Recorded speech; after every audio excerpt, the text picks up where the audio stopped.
children learn. There were several examples. We watched also a short documentary. And if you remember, you were given a task by me.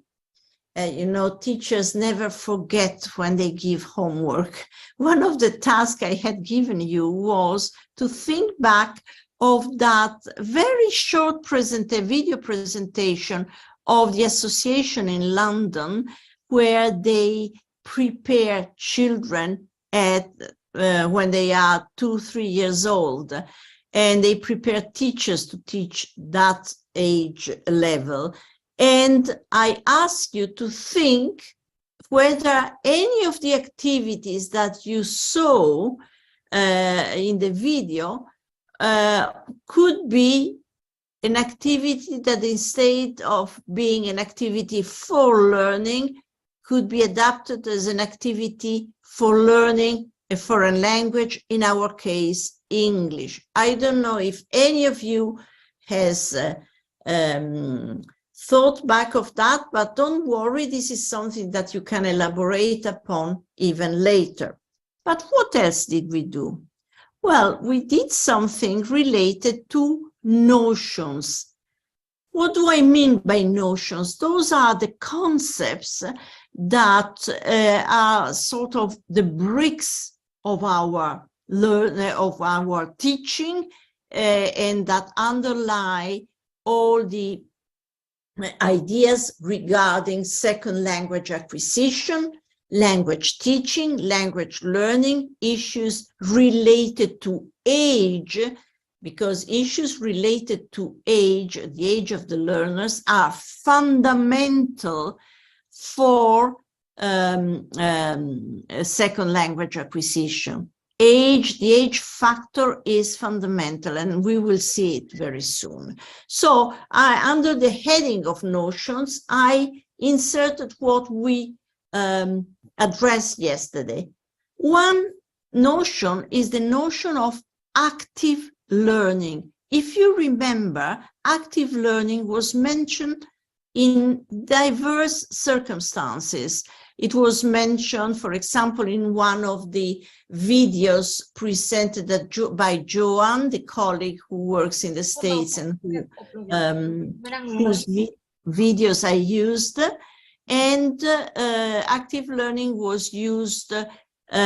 both by me when I presented how young learners learn if they are engaged actively, and we talk about active learning, but you were the ones who most frequently mentioned active learning. So that's an important notion for primary teachers who would like to learn more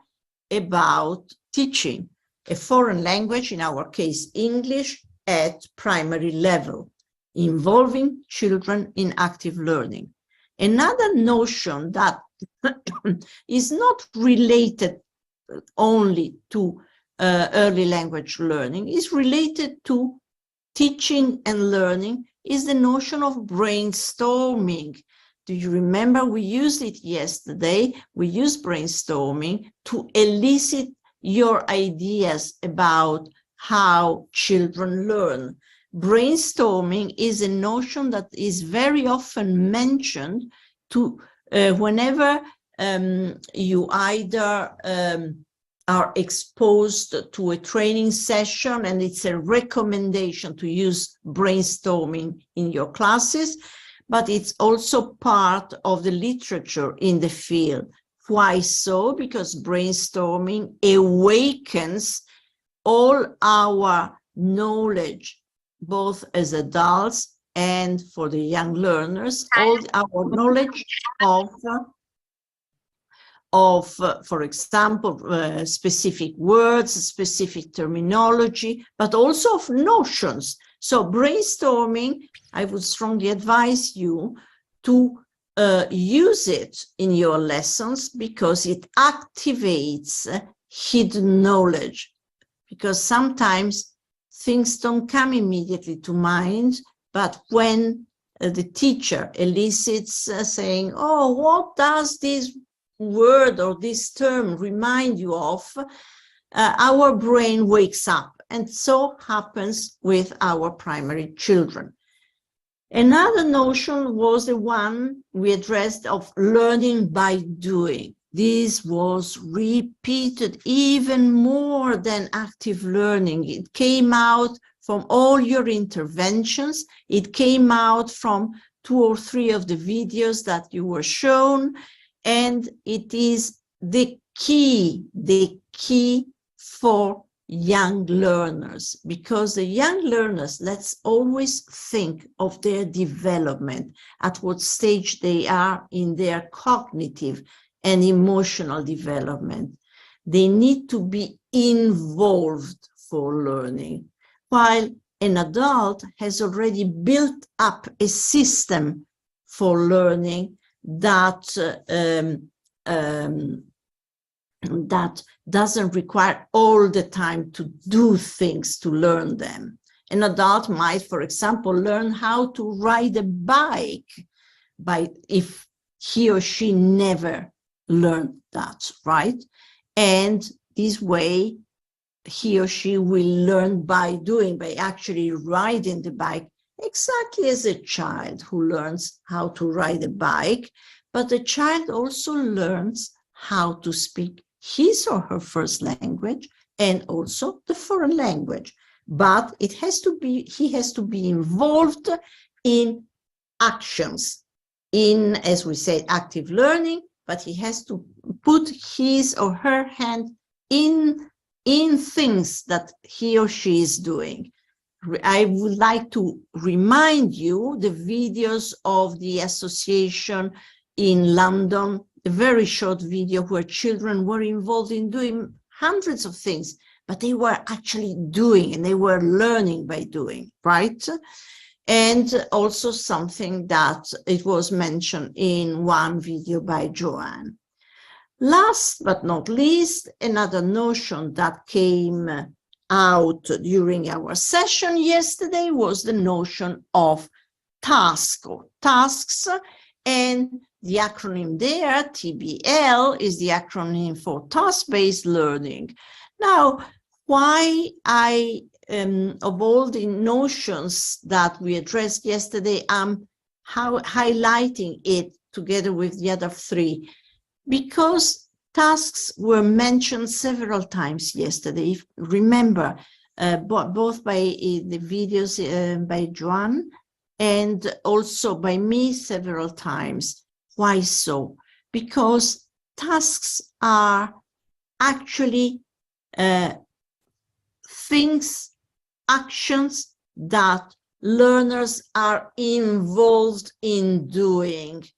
and tasks haven't got a linguistic outcome. Rather, they have a practical outcome, and the children or the students use the language to carry out the task.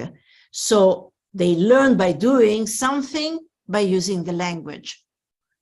So a task is a very privileged notion, something we should bear in mind, because it's quite common now from kindergarten up to high school. It's very important. So having said that, this was just to remind you of those notions. I will move now to the other slide. And I would like to remind you to take notes if there is anything that it's still unclear to you, or write it in the chat. Okay. Now, yesterday I only briefly mentioned it, but I would like to go back to a fundamental notion for learning a foreign language, whether it's learned by adults or it's learned by young children, as in our case. And it's the notion of second language acquisition, shortened with the acronym SLA. Second language acquisition was a notion explored since the 70s by scholars who investigated the process of learning. You might have heard of Stephen Krashen and his research into how children learned, but most of the scholars back in the 70s worked to investigate this learning process, and the term second language acquisition, by the way, here we are not talking about second language learning, it's acquisition, because particularly with young learners, there is a lot that is acquired rather than learned. And this fits the profile of a young learner. This is something that came out yesterday. I warned you about the difference between an adult learner who's got his or her own structure and a young learner. So the young learner acquires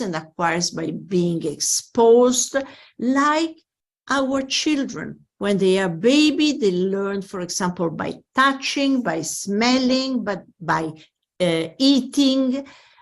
So in a way, the learning by doing is what makes a child learn, for example, his or her first language. So I wanted to recap something on the gurus, the scholars who talked about second language acquisition, but not only refer to second language learners.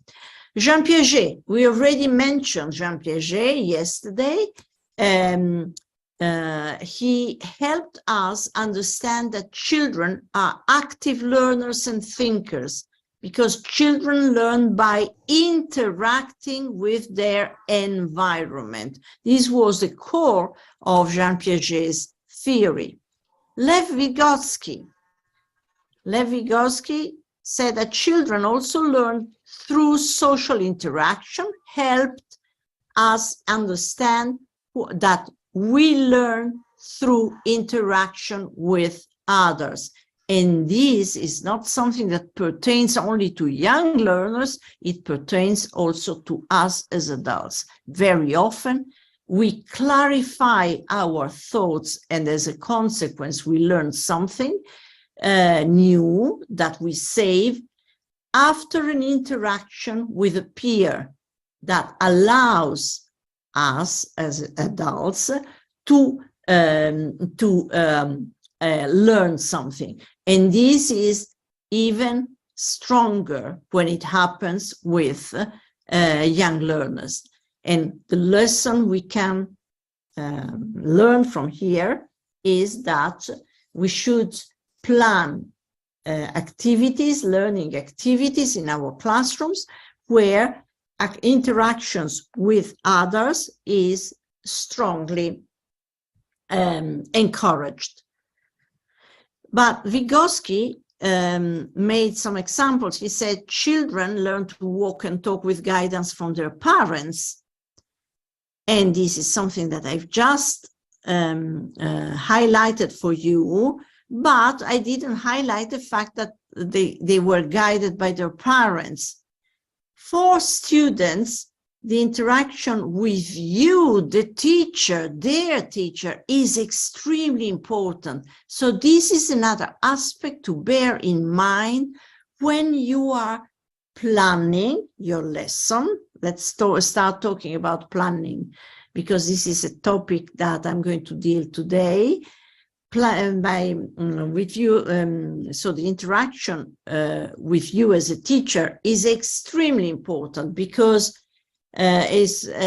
comparing the situations as a baby needs the guidance of the parents to learn, a young learner needs the guidance of us teachers. These were what I've just said was already mentioned yesterday by me, but what I hadn't highlighted for you was what Piaget developed in terms of children's cognitive development. he realized by observing children that they had different stages of development. And this is something I would like you to pay attention to. I'm pretty sure you are familiar with these stages of cognitive development, but what is important is that if you look at those 4 stages, the one from birth to 2 years old, the one from 2 to 7, the one from 7 to 11, and the one from the ages of 12 up, they tell us something, and Piaget is the person we should be grateful to because of this, the development of these stages description. There are different operations that children can do. When it's birth to 2 years old, this is called a sensory motor stage. And the word itself can tell you that it's something that happens from birth to 2 years old. And it's when, as we were saying before, children touch, smell, and start moving, start stretching, try out their bodies. And by doing so, they learn a lot about their place in the world. So this is something we should bear in mind as teachers of young learners. Then there is the pre-operational stage from the age 2 to 7, which is preparatory. Let's call it preparatory, introductory to real learning. And from 7 to 11 years old, we talk about the concrete operational stage. Concrete operational tells us 2 things. The word concrete means something that is that a child can hold in a way, because he can touch, but at the same time it's something that allows him or her to operate, to act. So there is a shift in the role that the learner has. From 2 to 7, it's still pre-operational, but then from 7 to 11 years old, we enter the concrete operational stage, is the stage where most learning takes place and stay for your life. The last stage is the formal operational stage, ages 12 up, when our learners, our children, are in a stage where they take responsibility for their own learning. So there is a degree of formality in the learning that takes place. The sequence of the stages is universal across cultures, because it happens exactly the same everywhere in the world, and follow the same unchanging order. This is the order that children follow as they were observed all over the world. All children go through the same stages in the same order, but not all at the same rate. And this is something important because it accounts for differences between learners. It's quite important that we devote time to that. I'm pretty sure that you already know about Piaget and his distinction, but it's important for us because it gives us a measure now that they are lowering in many parts of the world the initial learning of foreign language by, for example, kindergarten children. It's quite important that we are, teachers particularly, are aware of these stages. I completed this part devoted to SLA and young learners by sharing with you that there are 3 major hypotheses that emerged as largely influential in second language acquisition. The input, that we always associate with the adjective comprehensible. The input that comes from parents, the input that comes from teachers is what triggers learning, as Stephen Krashen brilliantly described when he talked about comprehensible input. So one of the major hypotheses is the input. The second one is the interaction that in particular was highlighted by Vygotsky. And the third one is the output hypothesis, when our learners start producing. And you see that we talk about hypothesis because the more we study this fascinating learning period of how children learn, the more we realize that we are making hypotheses and we try to test them against evidence. And teachers are very good at doing that because you are in the classroom and you can observe learning taking place. Anyway, these were the ones that made second language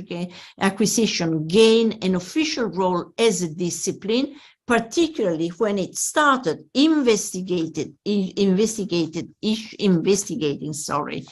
issues such as the role of input.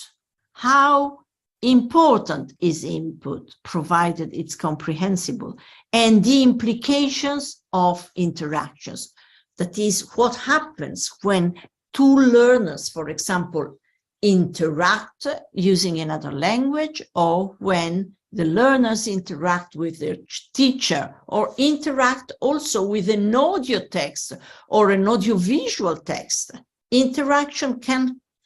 shape itself in different ways. I wanted also to highlight the fact that there is an emerging interest in the pedagogical implications of the second language acquisition findings that led to diverse changes in teaching approaches, because this is easily understandable. The more you study, research how children learn, the more you start adjusting the teaching approaches that you've been using to the new discoveries. So this tells us that maybe, as I was telling you yesterday, that for example, in Italy, most of the results, the good results that our students had in foreign language learning come from the fact that they watch a lot of TV series, many TV series with the English subtitles, English TV series with English subtitles. And as a matter of fact, by observing what research has proved, we are adding something new to teaching approaches. That's why it's quite important to observe what's taking place, what's going on. And also the development of task-based language teaching, TBL, and in particular, task-based learning was introduced by several scholars, but the person who mostly worked on task-based learning, task-based language teaching was Michael Long, who published one of his most important publication in 1985. And task-based learning has had a very powerful influence also in approaches like, for example, CLIL. I was talking to Rechan Mestri earlier on about CLIL, because in CLIL it's quite important to use tasks rather than other types of activities, because they are more appropriate when you are teaching a subject to use tasks. And so I leave it for 2 seconds more. I leave this slide so that you can have a look at what Piaget, Vygotsky said. I left out Brunner here only because it was not what he came out with was not directly related to what I'm presenting here. Right. If there are doubts, I repeat, I am checking the chat, don't worry. Okay. Now let's move to the following slide, and where I wanted to talk about second language acquisition and young learners, because so far it's been second language acquisition to core. Right. Children's stages of development. Now, this is what we are going to look at, and it's closely related to what I've just shown you about Piaget's theories on the different stages of development. And my question to you, after you are going to see a clearer, more detailed representation of the stages of development, my question to you is, please look at what I'm presenting and look at the activities that can be part of these stages of development, and think of specific English as a foreign language activities that you think you could set up. Having said that, I'm showing you what I mean by the stages of development. They've been represented differently, but here we've got a first organized grid,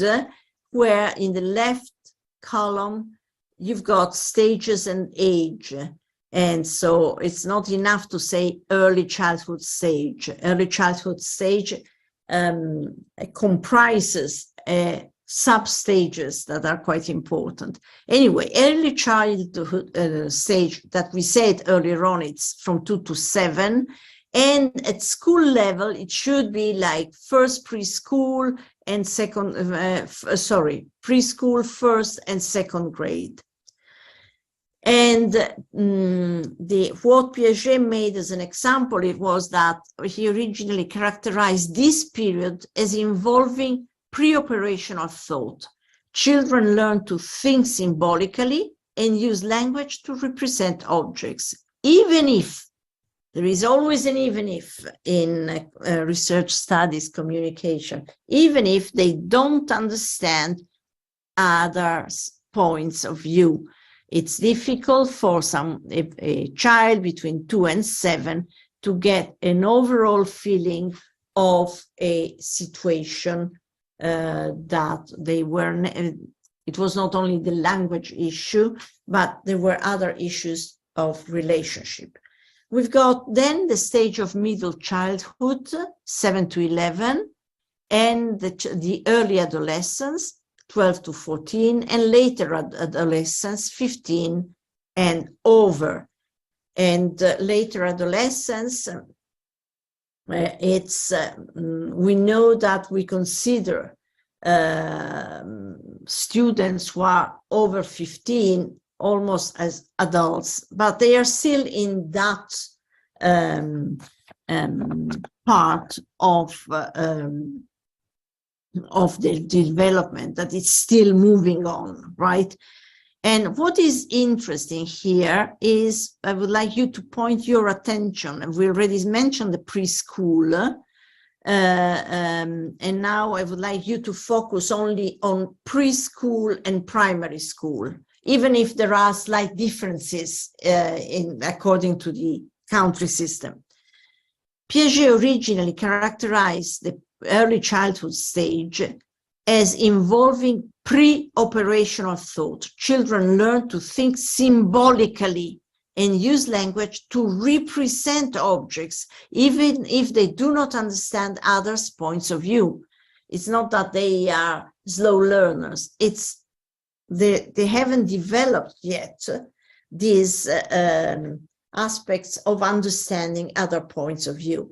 In the middle childhood stage, from 7 to 11, on the contrary, children are able to categorize objects. They are logical in their thinking, even if they are not capable of abstract thinking yet. They have already developed their first languages, and their language is characterized by increased vocabulary and grammar. Their use of language reflects a degree of language awareness and appreciation for language games. So here you can have some hints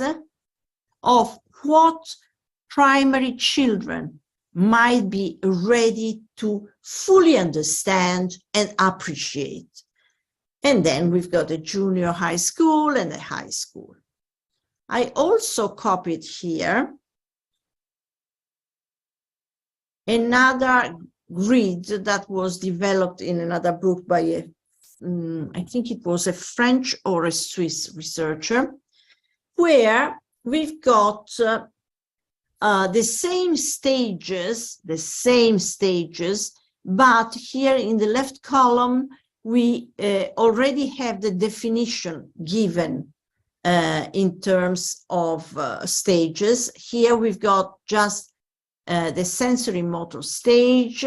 then pre-operational, then concrete operational, and formal operational. Well, these are stages of development of young children. And what I would like to point out to you is just that what characterizes these stages. And let's go back to the question I asked you at the beginning. The question I asked you at the beginning was, which EFL activities could you set up at this stage? Think of the description that I've just made of children at that stage, particularly between 7 and 11. So think of what type of activities for English language learning you could activate, given the description that Piaget made of their current state of development. I would like to apologize here because I won't spend a long time on these two grids, but I'm leaving it for you to look at and try and answer the question I have just asked. Are there any questions at this stage on these stages of development, or is it all clear to you and it's a déjà vu, something you already knew perfectly well, but you knew in respect of learning subjects at primary level? Here we are looking at it in terms of learning a second language. So I don't see any message in the chat, so I will move on to the following slide. You see, I'm adding to what I've already told you yesterday. Okay, now we are back to our friend Joan Kang-shin. And this is what I was supposed to show you yesterday, but I didn't have time. And I would like to repeat also for those who were not here yesterday that I'm using these videos because I found them, some of them, not all of them, some of them quite effective and in short. That is, they don't waste too much time. So she is going to tell us something on how children learn a foreign language, and I am going to ask you the question. You remember that I always give you a question to think of when you listen to these recordings. What has struck you as unexpected of what she says and why? Obviously, you didn't expect this this type of task for you, but you might find some of the things that Joan Kang-shin says stimulating. So think of your own context. Always relate all your learning to your own context. Okay, let's start then.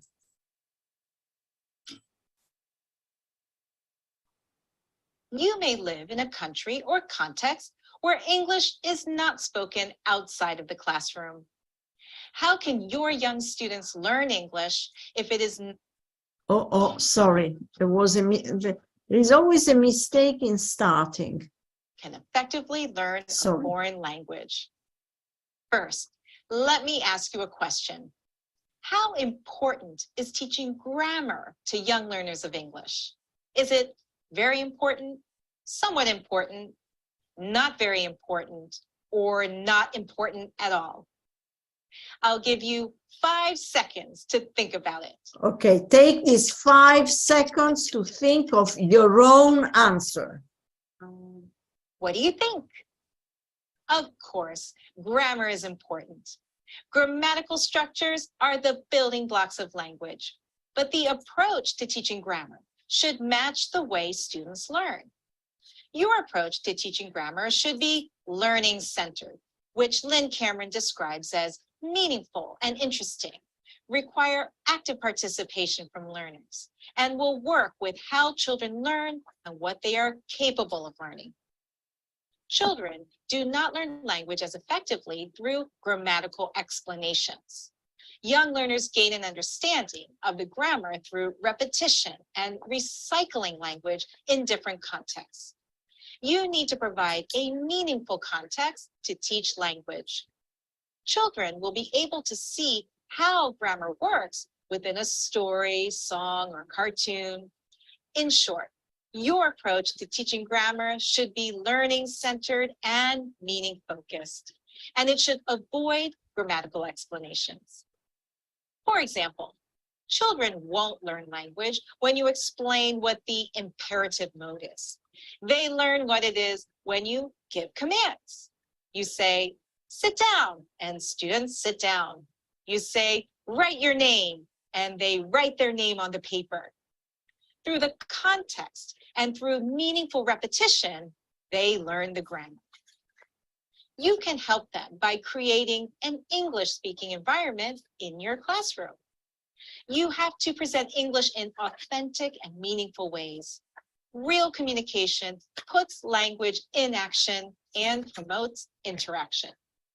If you present language through communication and a meaningful context, your students will need some scaffolding.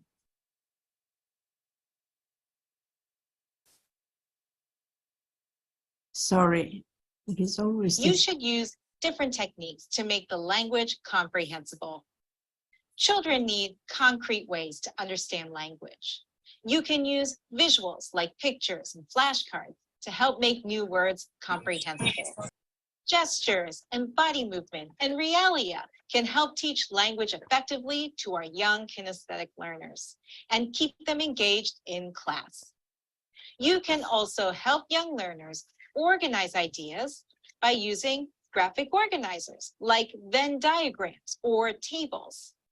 These techniques engage young learners while helping them understand new language effectively. Right. This is something that I don't know why it gets interrupted. Okay, sorry about that. English in their daily lives. They begin learning the language by listening to you. It is important to scaffold their language learning through your own language. You may need to make some adjustments. Be sure you pronounce words clearly and speak slowly. But be careful and don't speak unnaturally. Keep a natural flow to your speaking. If students do not understand what you are saying, then you can repeat and even rephrase. Try to use shorter and simpler sentences and phrases. Don't forget to be a model for your young learners. Before they speak, show them what you want them to say And sometimes you may need to translate difficult words into students' native language. However, you want to provide plenty of opportunities for your young learners to hear and practice English, so translating should happen only when necessary. You can use other techniques like visuals, gestures, or realia instead. Now, let's review what we learned. What kind of approach should we take to teach young learners English as a foreign language? Which lesson would be more effective?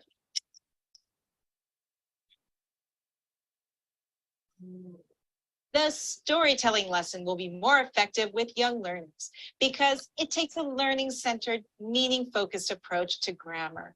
You can make it more effective by using visuals, gestures, and adjusting your speaking to make the language of the story comprehensible. This will help you build an English-speaking environment in your classroom. Try it. You'll see. Okay, so Joanne shared with us several things that are quite interesting because she was speaking, the ones I chose earlier were only devoted to learning, how children learn. Here, she addresses the whole issue of learning a foreign language. Now, I had asked you at the beginning of this activity, I had asked you to listen to her and to tell us what struck you as unexpected in what she says. Was there anything of the many things she said about learning a foreign language and possible activities that was new to you, something that you hadn't thought of or you hadn't thought in such detail? Is there anything that I wrote there unexpected, that maybe you didn't think it was going to come out in her presentation? If you have thought of something that surprised you, you can use the chat. I leave you 3 minutes to think of it, because she touches several points that are quite important in young language learners.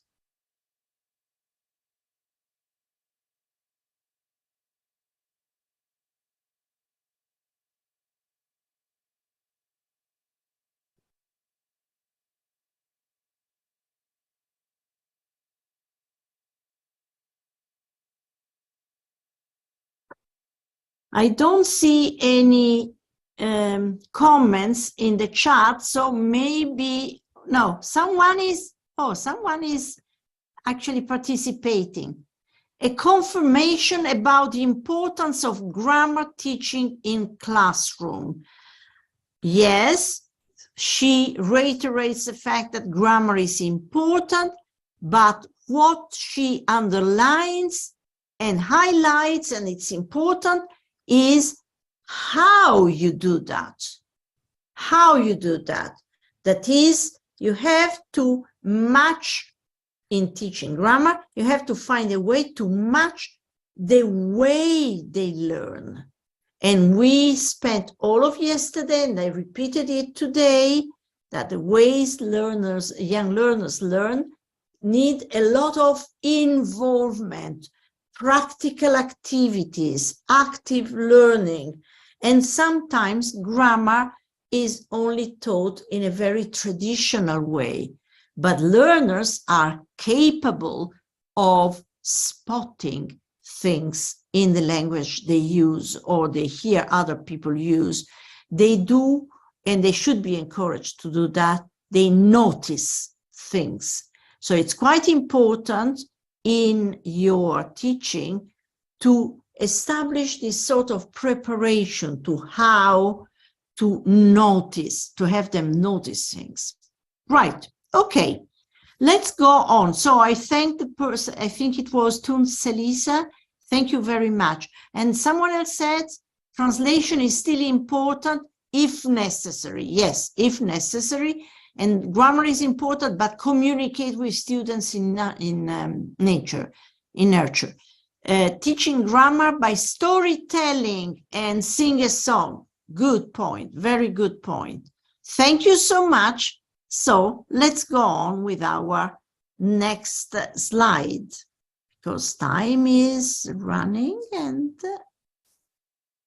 I would like to share with you, this is just something to look at,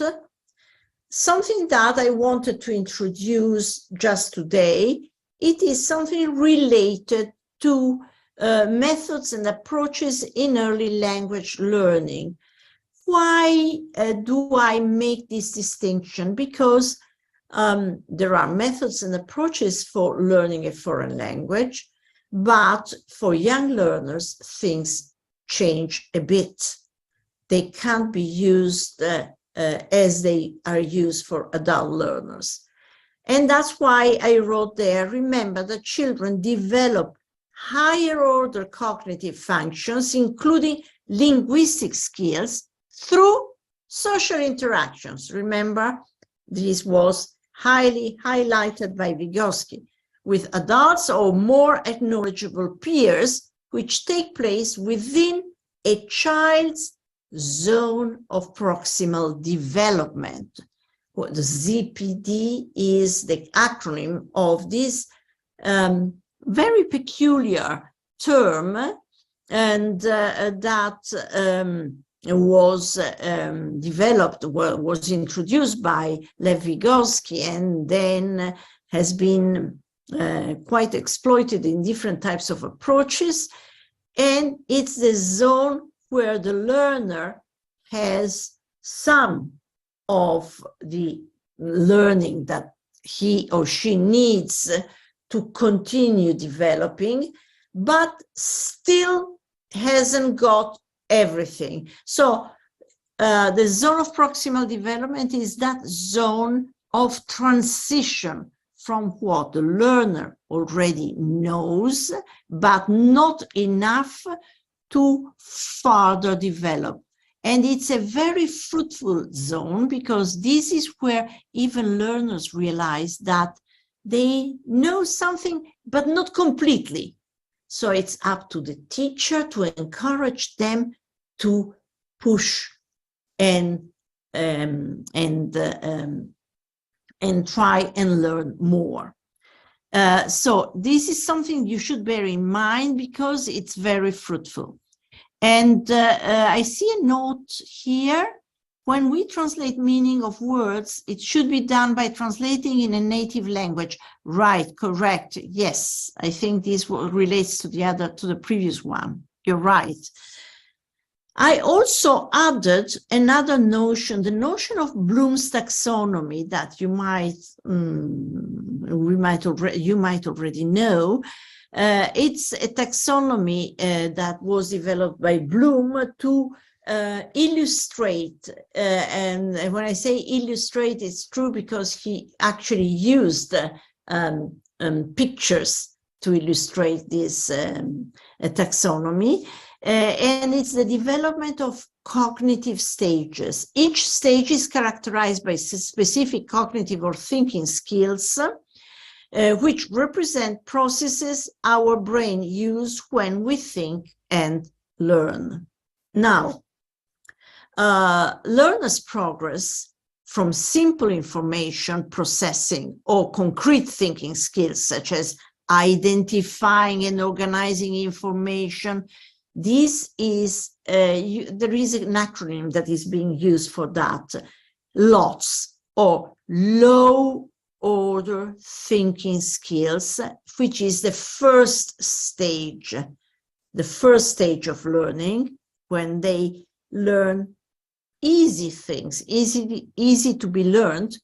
to more complex, abstract thinking, such as reasoning, making hypotheses, and evaluating, and these are called HOTS, higher order thinking skills. And these were partly partly sustained by Jim Cummins and by other scholars, and it's the basis of the pyramid of Bloom's taxonomy that I represented in the picture, in the colorful picture there. And this is to give you the idea that when we now look at methods and approaches, and we look at what is best to follow when teaching a young learners a language like English, well, we are getting into more concrete things, like, for example, what Joan was talking about, the part related to grammar, no? So we need to be very careful and become more knowledgeable about what children can do at what age and at which stage. But I also wanted to share with you something that comes from another famous scholar who developed an investigation on learning styles by defining observing those learners who are called visuals because they learn more easily if, for example, they read something, or the ones who are more musical or auditory because they are passionate for music and they need it when they, for example, they are studying and they want to listen to music at the same time. And then we've got verbal, physical, lexical, mathematical, and social types of learning styles. But we also have children who like being solitary. So I added this to you because very often these styles are very visible in young learners, while adults tend to hide them, right? So, any comments on this zone of proximal development, the lots and hots? Is there something that you, sorry, I'm reading something here, always from Salisa. I assume that teachers need to scaffold, bridge their students to the next higher zone. Correct, yes. And this is, I'm going to tell you two things. One, I've already told you, is relates to the zone of proximal development. The name itself tells you what is happening to a learner. The learner is ready to transition to another level, a higher level, but it's not ready yet. And this is something that we might find in those systems that use descriptors to describe the level of learners. I don't know how many of you have heard of the Common European Framework of Reference of Modern Languages. I will write it here. Let's see if I manage here. Yes, I write it in the chat. This is the short form, but I put it as the books that I advise you to look at. European Framework of Reference, sorry. This was published in the latest edition is 2020. It's called the companion volume. And what is a framework of reference? It's not a framework of reference of English, French, German. It's for any language. It describes the stages learners go through in their process when they develop their competence in a foreign language. And in order to monitor their progression, in that book, you might find a list of descriptors for each level. And very often in the descriptors that describe what learners can do with the language, we very often find sentences like, he can, for example, write a letter to a friend, even if he can't use yet, for example, the past tense or things like that. It doesn't exist, a descriptor like that, but to tell you that very often we can describe the competencies of our learners saying, yes, he can do that, but even if there is something that is still missing, and this is often comes out in the descriptors. Okay, I will move because time is running short. Sorry. Okay, in terms of methods and approaches in early language learning, there are methods and approaches that are derived directly from the methods and approaches used for language learning. My question to you, and here I'm sure that you will answer to what I'm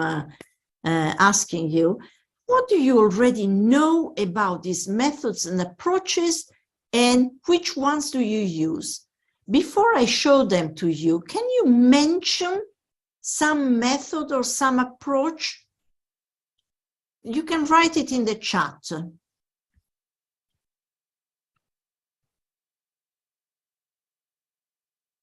Have you, which is a method or an approach that comes to your mind?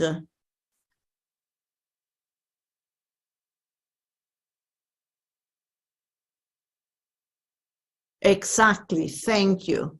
Thank you. And I think I can't read very well, but I think it's CLT, communicative language teaching, right? Am I correct, Salisa? Yes. Okay. This is the one we prefer because it was the one that has mostly provided answers to us teachers on how to work with children. And this is one of the most famous ones. But there are plenty of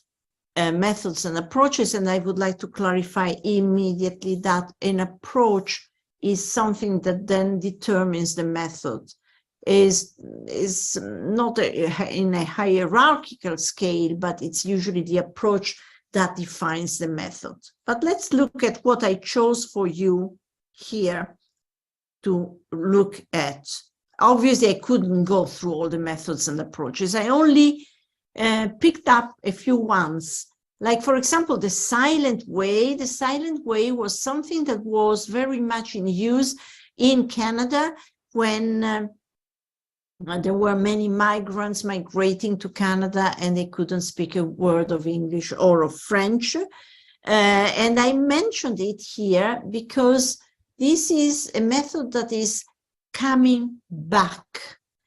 mostly in Europe because of the great flows of migration that demand for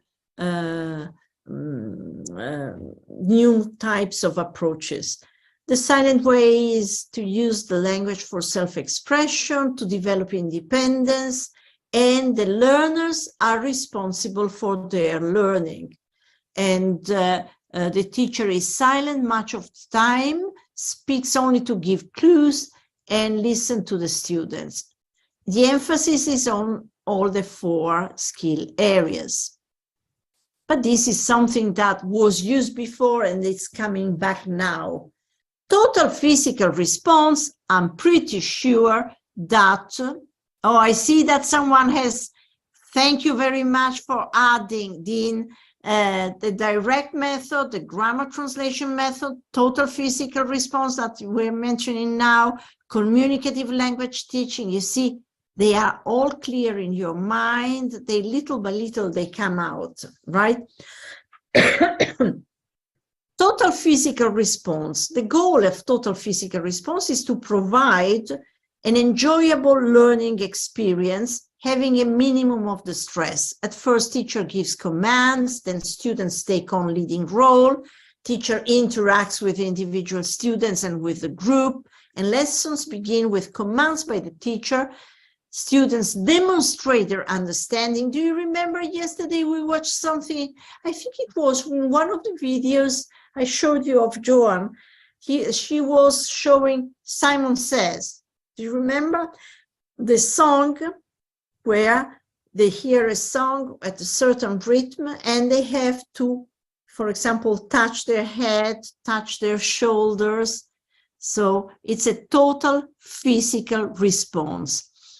And oral modality is primary. Why is oral modality? First, because learners need to hear carefully, but also to speak. So the two skills that are most useful, and I would like to underline that they are useful in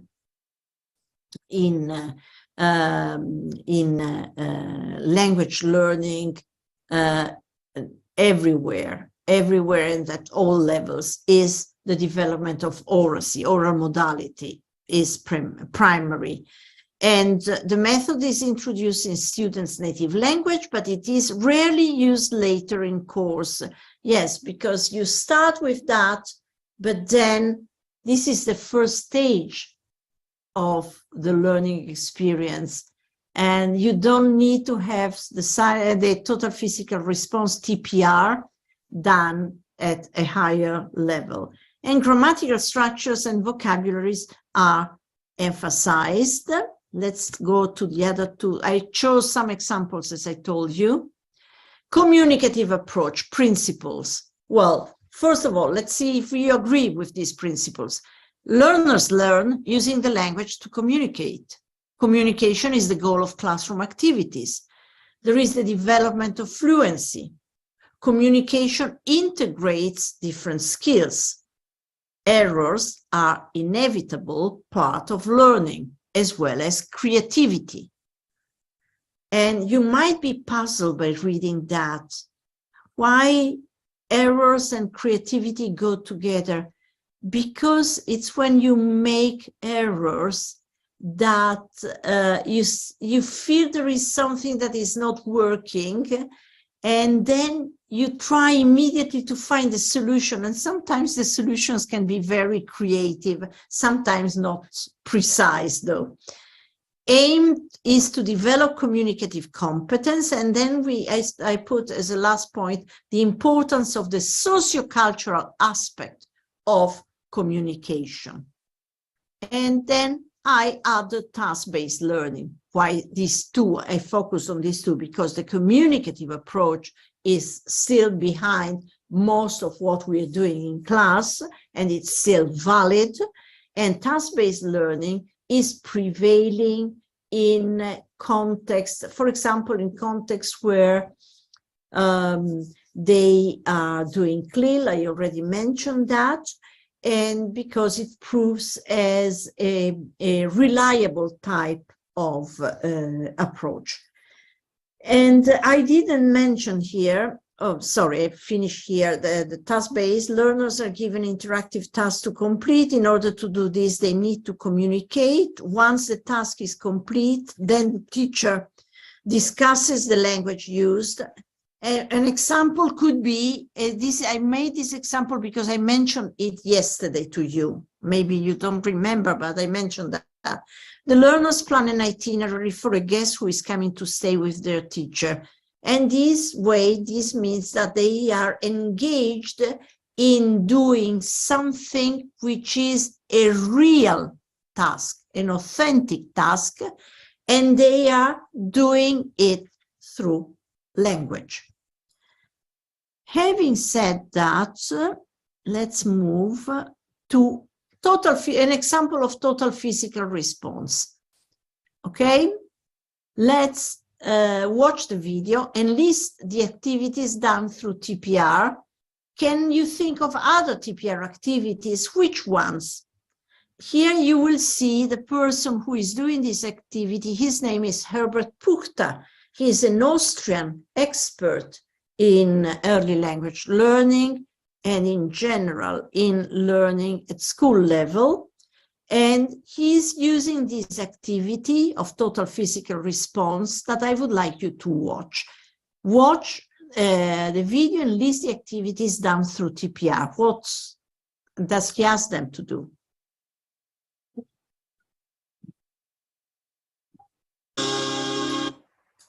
Small number of short contextualized sentences that children learn to understand and gradually to express themselves through the total physical response, or TPR method.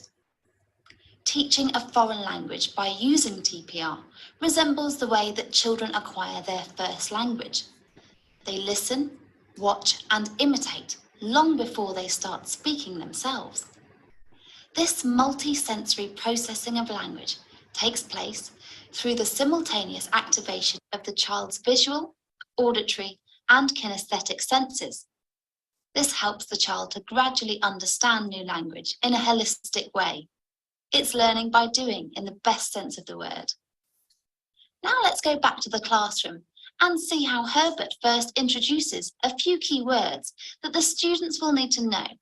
so that they can follow the action story he wants to do with them later. Plane, plane, plane.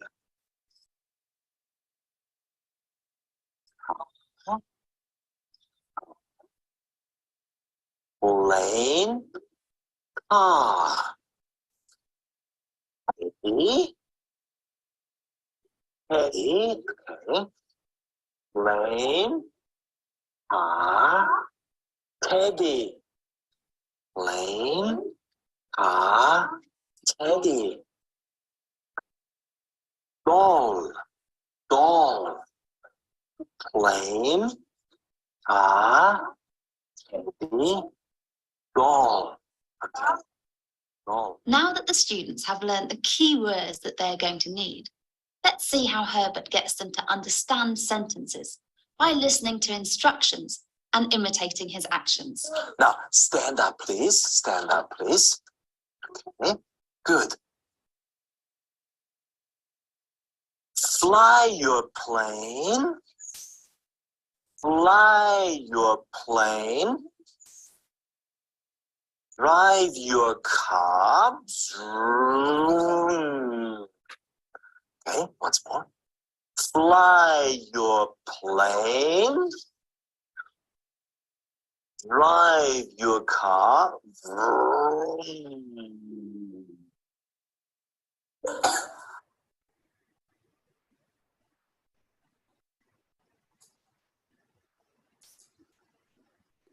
I'm sorry, you got interrupted.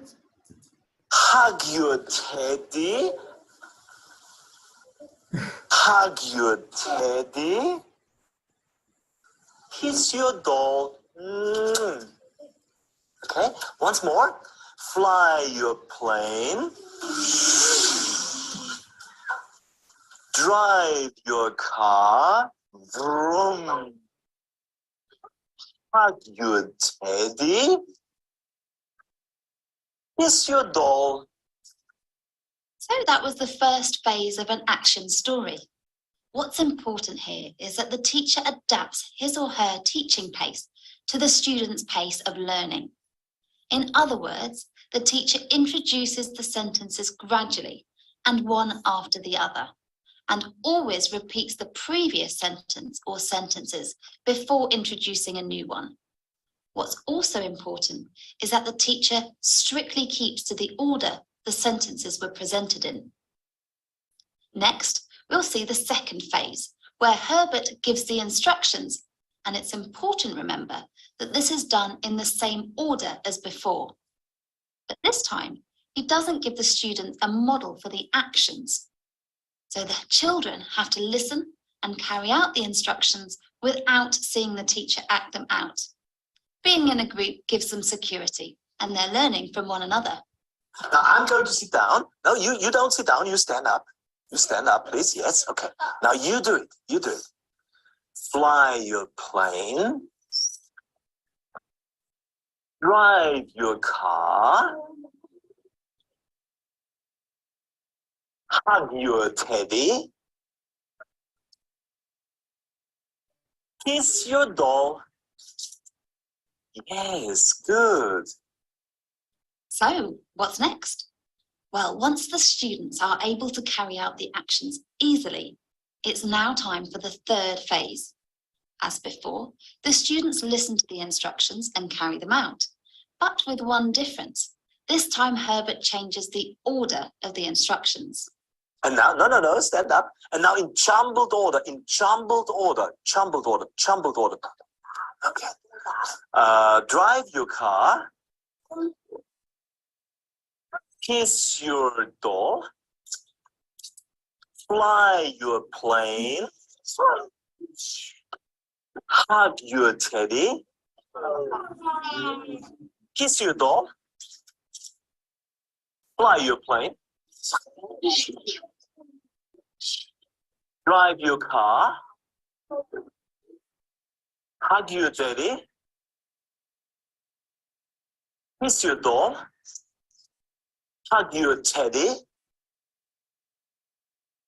Chantal, hug your teddy. Yes. Very good. Thank you. Sit down, please. As you can see. Okay, I will stop here, and I would like to know from you if there are any comments on these activities. What do you think? And if you can think of other types of TPR activities. Otherwise, we will move to the next slide.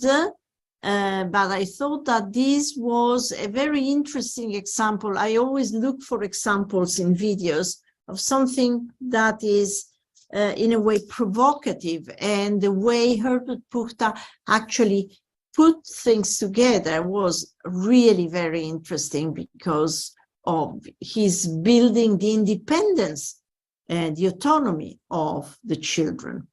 So I don't see any comments. I'll go on, and let me see. I have to hurry up because I understand that it's getting late. I didn't realize. Okay, I had promised that I was going to I noticed there is a comment here. TPR is good for younger. Yes, for younger students. Yes, I don't know if you have plans in your country. There are plans to anticipate to kindergarten, something that it's been implemented these days in Italy. So thank you for the comment. Now, I wanted to focus on oracy. And by oracy, I mean listening and speaking, the two most important aspects of skills of in learning a foreign language. And I would briefly go through that just to say that current views in literature claim that listening comprehension is an active, complex and participative process in which the listener plays a very important role. And remember that we talk about listening as a receptive oral skill. Teachers have to make the development of children's listening skills a key aim of primary teaching. And I'll go down to read something else that I think is quite important, is the one that I put in bold. During L2, L2 stands for second language. During L2 listening comprehension, listeners are engaged in bottom-up and top-down process. What does that mean? It means that in bottom-up processes, the listener builds an understanding by starting with the smallest unit of message, that is the sounds. So sounds then are combined into words, words into phrases, phrases make up clauses, and clauses make up sentences. So listeners use bottom-up processes when they apply linguistic knowledge to understand their own linguistic knowledge, to understand the meaning of a message. If the listener, however, rather than relying upon the individual sounds and words, uses previous background knowledge that he or she has that are technically called schemata, which is a Greek word, in processing text. This means that he or she is relying on top-down processes. Let me, here you've got a picture of bottom-up activities and top-down activities. And this is for you to see that there are things that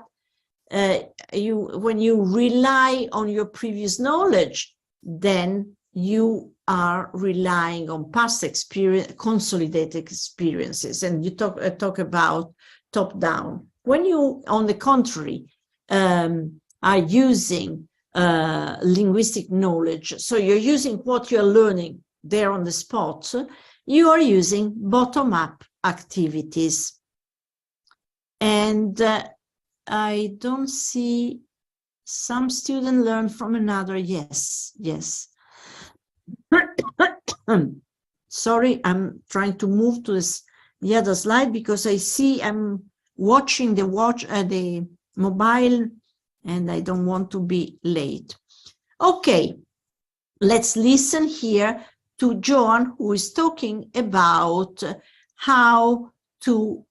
encourage listening in an active way. Let's start.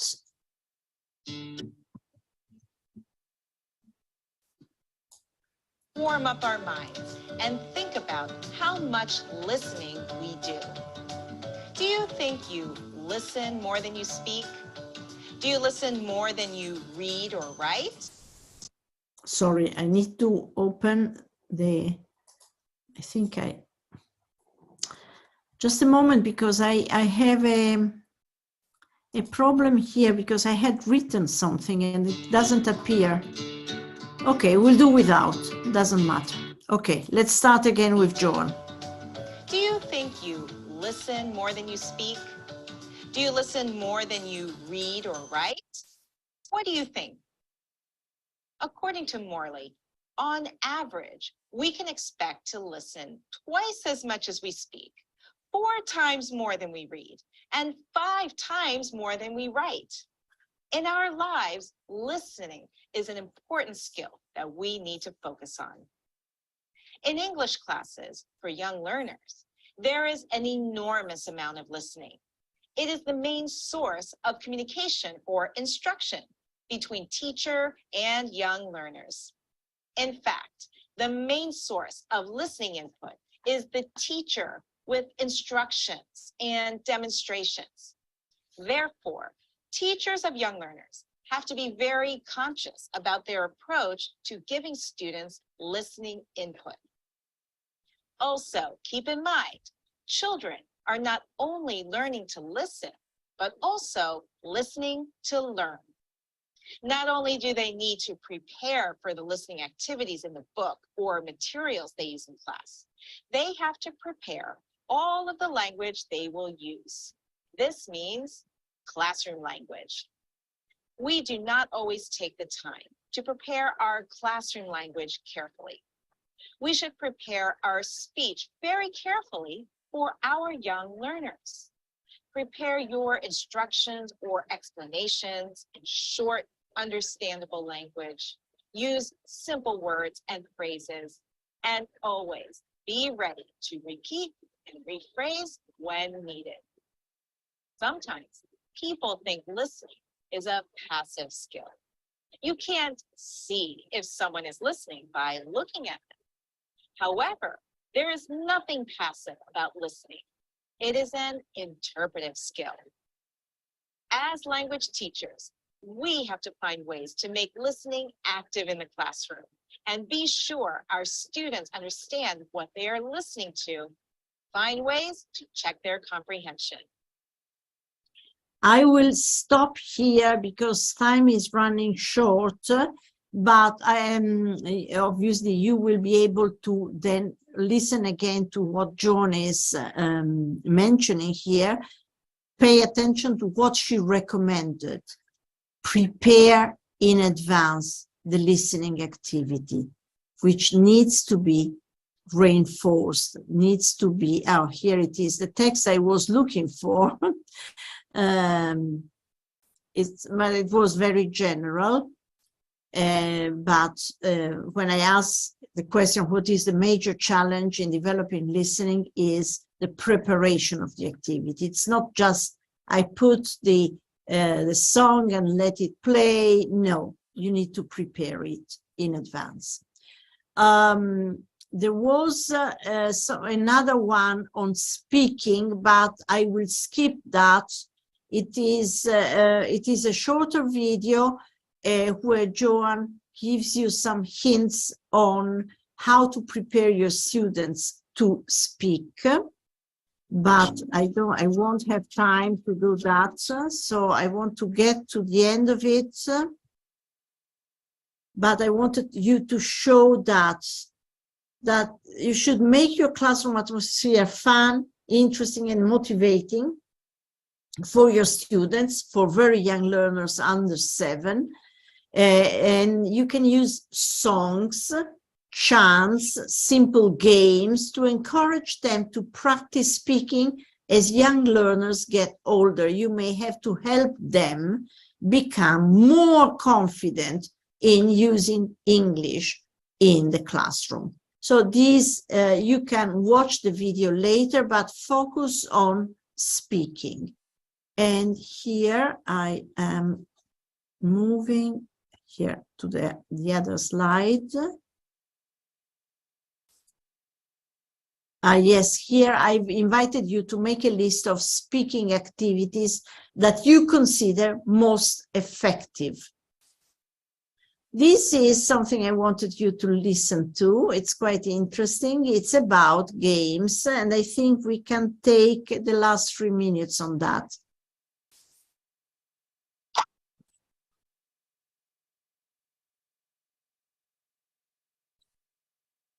Song games are fun for students and can help you keep your young learners excited to sing. These are games you can play with almost any song you teach. Even when you sing the song multiple times, your students won't get bored if you use some of these games to keep them engaged. Pass the Cup is a fun game that can be used in different ways. It originates from a rock passing game that is played in many African cultures. You can use rocks or plastic cups if that's easier. Students sit on the ground in the circle, and you tap the cups and pass them like this. 1, 2, pass. 1, 2, pass.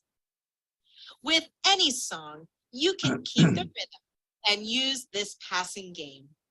Let's try it with the song, I Have a Ball. Okay. I have a ball and it's the best. I have a ball and it's the best. I like my ball, it's blue and red. I like my ball, it's blue and red. I have a ball and it's the best. Yeah, I have a ball and it's the best. Yeah. If you want, you can put a picture of a ball in some of the cups. Then, when you finish the verse, you can ask, who has a ball? Then students look in their cup and see if there is a picture of a ball. The ones with a ball can practice saying, I have a ball. In this song, there are 2 more verses with a doll and a truck. But we won't be listening to that because I have the feeling that I need to cut it short. I'm asking my colleague if I can take 2 minutes more because I wanted to show the last slides. Okay, go ahead. Go ahead. Okay, go ahead. Okay, thank you very much.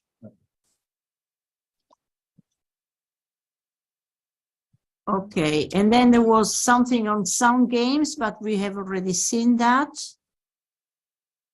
Here, this is something very brief on using puppets for teaching, because it's a great way to keep your classroom active and entertaining. In addition, it can be used to model interactions in the classrooms and even aid in error correction. There are many kinds of puppets you can use, from a store-bought hand puppet to a simple paper bag, and the children love it. I will just show you the very first part of it, very first, and then I will switch. Hi, everyone. This video is all about using puppets with very young learners. A puppet is a great way to keep your classroom active and entertaining. In addition, it can be used to model interactions in the classroom and even aid in error correction. There are many kinds of puppets you can use, from a store-bought hand puppet to simple paper bag or popsicle stick puppets that kids can make themselves. All of them will add excitement and interaction to your classroom instruction. And I will interrupt that. You have a look at what she says about puppets. And this is a very short video so that you can also look at it later. And I would like to finish with lesson planning sequencing activities. Here you can watch the video, but what I would like, the video provides you input on sequencing activities when planning a lesson. But what I wanted to show you here is what you can use in terms of lesson planning, where you have to bear in mind aims and objectives, the skills, the materials, and the tasks you're going to use. I provided here with you with a grid that might help you further develop the lesson plan. Obviously, you can add things that you think are missing, or maybe emphasize some parts instead of others, but teachers need to plan the lesson in advance. And the last one is about learners' evaluation of their language learning. I just highlighted here what the challenges of assessing young learners are, something for you to think of, and what can we assess and how. Here, I only wrote aspects related to, for example, listening, reading, speaking, writing. But I'm sure that the more we think about ways of assessing young learners,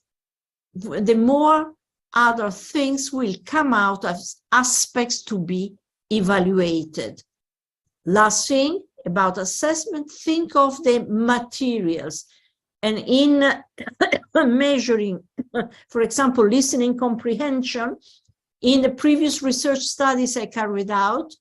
I developed mostly pictures, different types of pictures to be used, and they were used as multiple choice pictures children had to choose from. I finish by a word of recommendation on self-assessment. It's very important to involve learners in their own assessment. Self-assessment for young learners, also the use of portfolio. I see there is one last comment here, but it's in Thai, no? And the other one is, we can also use substitution table to improve student speaking. Correct. So I'm sorry I had to rush, but I know you've got a break, and I'm sorry. Today I had more than other. And I am finishing by saying thank you very much to all of you. And I wanted to recap something. You've got a reading list. Both Rashan and I published the reading list. And this is what you might read in order to reinforce your understanding of early language learning. And I see that I've taken 5 minutes extra. I apologize for that. But I'm sure that since you are going to have the materials, you can watch the videos, you can look at my grids, and maybe you can write to me in case you need any further explanation. Okay? That's it. Thank you so much. We had fewer exchanges because I had lots of things to offer you, but as I said, you can write to me whatever doubt you've got or query. Okay? Okay. Thank you so much. And see you soon. Yeah, thank you so very much, Dr. Lucilla. I think that all the participants have got a lot of insight and understanding and the information on the approaches and methods of teaching English to young learners. And if they have any further information, they can ask or post to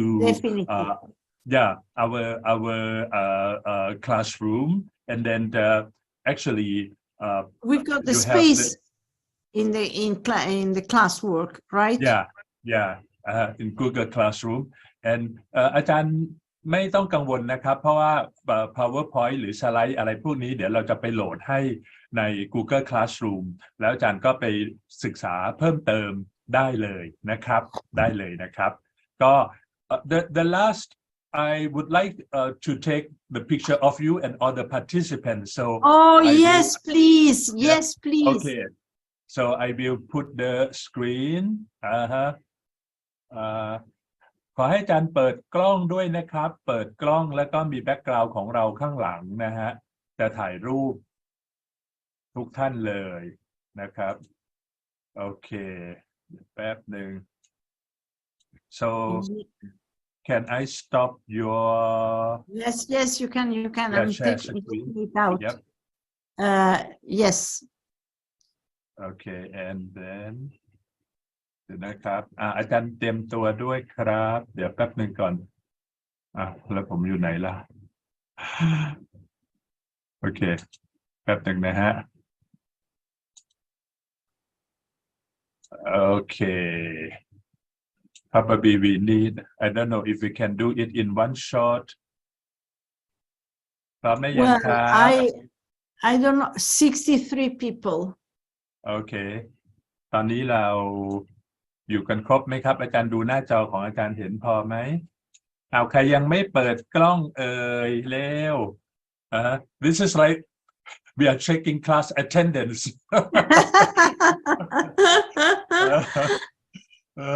yes okay, you're right yeah ไม่เป็นไรถ้าใครไม่พร้อม okay if you are ready so keep smiling say money or do you want honey or sexy it depends okay 1 2 3 okay one more time without glasses yep okay one more shot because there's more participant 1 2 3น่าจะได้นะครับเดี๋ยวผมดูนิดนึงแป๊บหนึ่งนะครับผมเองก็ไม่ค่อยมั่นใจว่าโอเค let's แป๊บหนึ่ง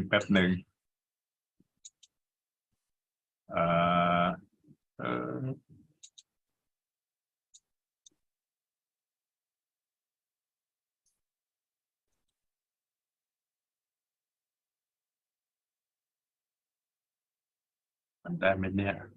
เดี๋ยวนะครับแป๊บหนึ่ง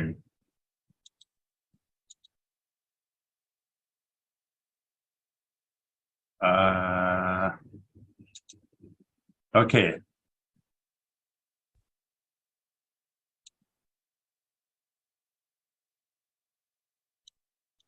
หนุ่มครับน้องมูลนิธิ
กตัญญูขออาสาเชิญชวนพี่น้องคนไทยทุกคนมาร่วมใจกันพัฒนาการศึกษาไทยกำไรสุทธิทุกบาทจะมอบเป็นทุนการศึกษาให้กับคุณครูนักเรียนให้กับโรงเรียนของรัฐทุกตำบลกตัญญูขออาสาเชิญชวนพี่น้องคนไทยทุกคนมาร่วมใจกันพัฒนาการศึกษาไทยกำไรสุทธิทุกบาทจะมอบเป็นทุนการศึกษาให้กับคุณครูนักเรียนให้กับโรงเรียนของรัฐทุกตำบล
สวัสดีครับน้องๆวันนี้โครงการของเรานะครับจะเป็นโครงการติวเพื่อสอบเข้าม .4 นะครับในโรงเรียนชั้นนำทั่วไปก็จะมีส่วนของวิชาต่างๆไม่ว่าจะเป็นคณิตศาสตร์ฟิสิกส์สังคมและภาษาอังกฤษเป้าหมายของการติวเนี่ยเราคือต้องการที่จะสอนให้น้องเนี่ยพร้อมสำหรับการสอบเข้าม .4 โดยใช้โจทย์ต่างๆที่อยู่ในสนามแข่งขันแล้วก็สนามสอบเข้าเพื่อให้น้องๆเนี่ยคุ้นชินแล้วก็มีไอเดียต่างๆในการทำโจทย์เพิ่มขึ้นตัวพี่โอ๊ตเนี่ยจะมาสอนในส่วนของวิชาคณิตศาสตร์โดยที่น้องๆจะเจอพี่วันอาทิตย์ตอนบ่าย 3 เป็นต้นไปแล้วก็จะมาดูกันว่าข้อสอบต่างๆของเลขเนี่ยเวลาสอบเข้าม .4 มีความยากกว่าในโรงเรียนเยอะหรือเปล่าแล้วเจอครับน้องEnglish is a very interesting and useful language. Sometimes it's difficult to understand, but you have nothing to worry about. I will be here to guide you and support you. สวัสดีค่ะทุกคนค่ะคุณครูพี่อิ๋มนะคะพี่จะเตรียมเนื้อหาหลักและข้อสอบวิชาภาษาอังกฤษเพื่อให้น้องๆได้เตรียมความพร้อมเราจะพบกันทุกๆเย็นวันพฤหัสบดีค่ะเวลา 18:15 นาทีถึง 19:15 นาทีทางช่องไลฟ์แล้วพบกันนะคะสวัสดีครับพี่เก๊กนะฮะสุทธินัยธรรมโสพลสกุลนะครับพี่จะมาสอนวิชาฟิสิกส์ให้กับพวกเรานะฮะทุกวันพุธเวลา 6:15 น.ฟิสิกส์ไม่ใช่เรื่องยากนะฮะเรียนง่ายๆสบายครับสไตล์พี่เก๊กนะครับแล้วไว้เจอกันนะครับสวัสดีครับครูชื่อครูออฟนะครับนายสุรศักดิ์ชวาวุฒโธนะครับรับหน้าที่ในวิชาสังคมศึกษาศาสนาและวัฒนธรรมสำหรับใครๆนะครับที่ต้องการเทคนิคนะครับไปสอบนะครับในวิชาสังคมศึกษาที่จะเข้าสู่ม.ปลายนะครับสามารถมาเจอกับครูออฟได้นะครับแล้วมาติดตามนะครับว่าเราจะมาเรียนรู้ยังไงเพียงแค่น้องมีอินเทอร์เน็ตใช่ไหมครับน้องก็สามารถมาเรียนฟรีกับพวกเราได้เลยนะครับแล้วอย่าลืมนะครับมาสมัครกับพวกเราแล้วเจอกันนะครับบ๊ายบาย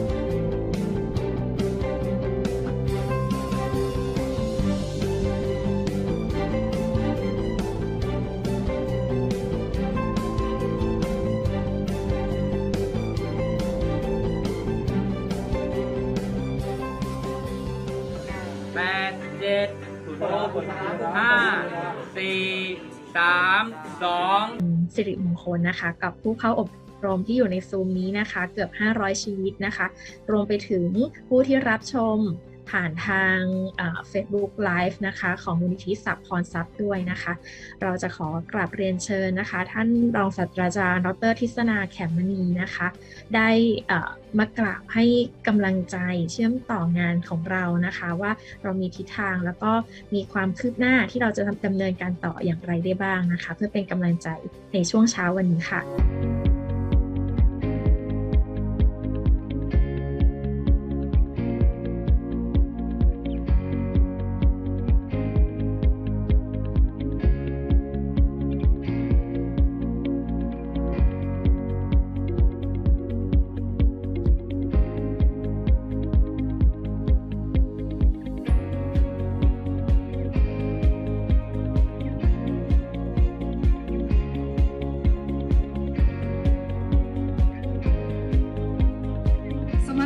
ครูไทยใหญ่ต้องสร้างหลายคนต่างมีคำถามแอบสงสัยวันนี้ต่างเติมเต็มพร้อมออกไปเปี่ยมสมรรถนะครูไทยที่ท่านเติมวูก้าเวอร์การศึกษาจำต้องปรับให้พร้อมรับฉลาดรู้เราต้องเพิ่มโลกเหวี่ยงทิ้งถ้าเราสอนแบบเดิมๆสมรรถนะคือสิ่งเติมสุดจำเป็นการอบรมครั้งนี้ช่างดีนักวิทยากรรู้ประจักษ์ทุกเชิงเช่นท่านดร.ทิศนาผู้จัดเจนผลงานเด่นส่งเสริมการศึกษาไทยขอขอบพระคุณวิทยากรอีก3ท่านร่วมแบ่งปันเร่งระดมความคิดใหม่ดร.กุลทรีดร.นาถฤดีแนะด้วยใจดร.บังอ่อนผู้มีไฟตลอดกาลณวันนี้เราพร้อมแล้วกับการเปลี่ยน เสริมสมรรถนะให้นักเรียนพร้อมทุกด้านทั้งความรู้ทั้งทักษะทั้งกระบวนการเจตคติสร้างสรรค์สุดสากล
กตัญญูขออาสาเชิญชวนพี่น้องคนไทยทุกคนมาร่วมใจกันพัฒนาการศึกษาไทยกำไรสุทธิทุกบาทจะมอบเป็นทุนการศึกษาให้กับคุณครูนักเรียนให้กับโรงเรียนของรัฐทุกตำบลกตัญญู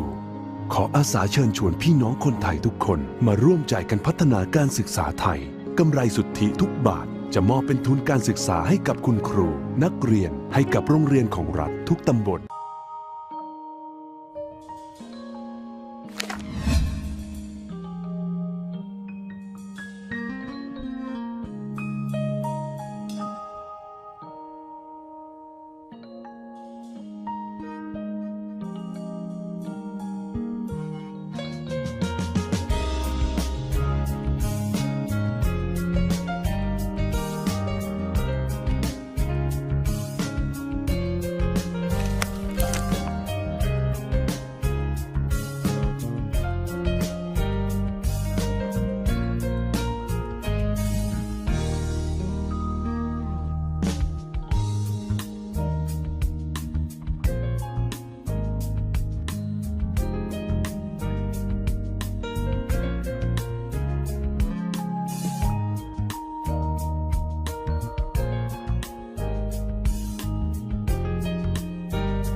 สวัสดีครับน้องๆวันนี้โครงการของเรานะครับจะเป็นโครงการติวเพื่อสอบเข้าม.4 นะครับในโรงเรียนชั้นนำทั่วไปก็จะมีส่วนของวิชาต่างๆไม่ว่าจะเป็นคณิตศาสตร์ฟิสิกส์สังคมและภาษาอังกฤษเป้าหมายของการติวเนี่ยเราคือต้องการที่จะสอนให้น้องเนี่ยพร้อมสำหรับการสอบเข้าม.4 โดยใช้โจทย์ต่างๆที่อยู่ในสนามแข่งขันแล้วก็สนามสอบเข้าเพื่อให้น้องๆคุ้นชินแล้วก็มีไอเดียต่างๆในการทำโจทย์เพิ่มขึ้นตัวพี่โอ๊ตเนี่ยจะมาสอนในส่วนของวิชาคณิตศาสตร์โดยที่น้องๆจะเจอพี่วันอาทิตย์ตอนบ่าย 3เป็นต้นไปแล้วก็จะมาดูกันว่าข้อสอบต่างๆของเลขเนี่ยเวลาสอบเข้าม.4 มีความยากกว่าในโรงเรียนเยอะหรือเปล่าแล้วเจอครับน้อง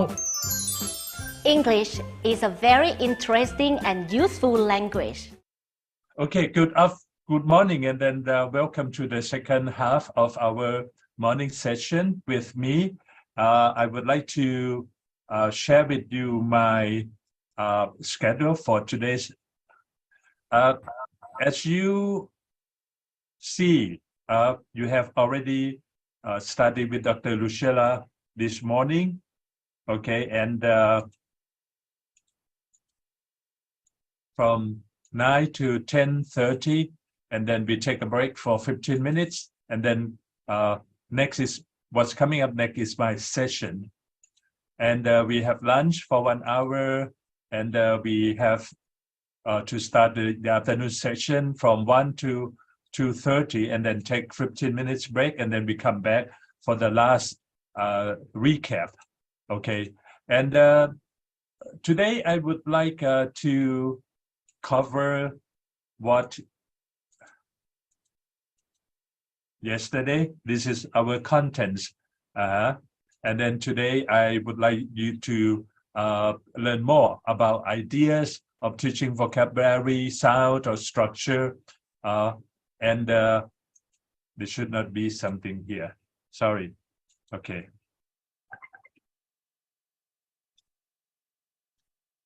And then the number 6, as you can see, yesterday we stopped at this point about the the learner's quality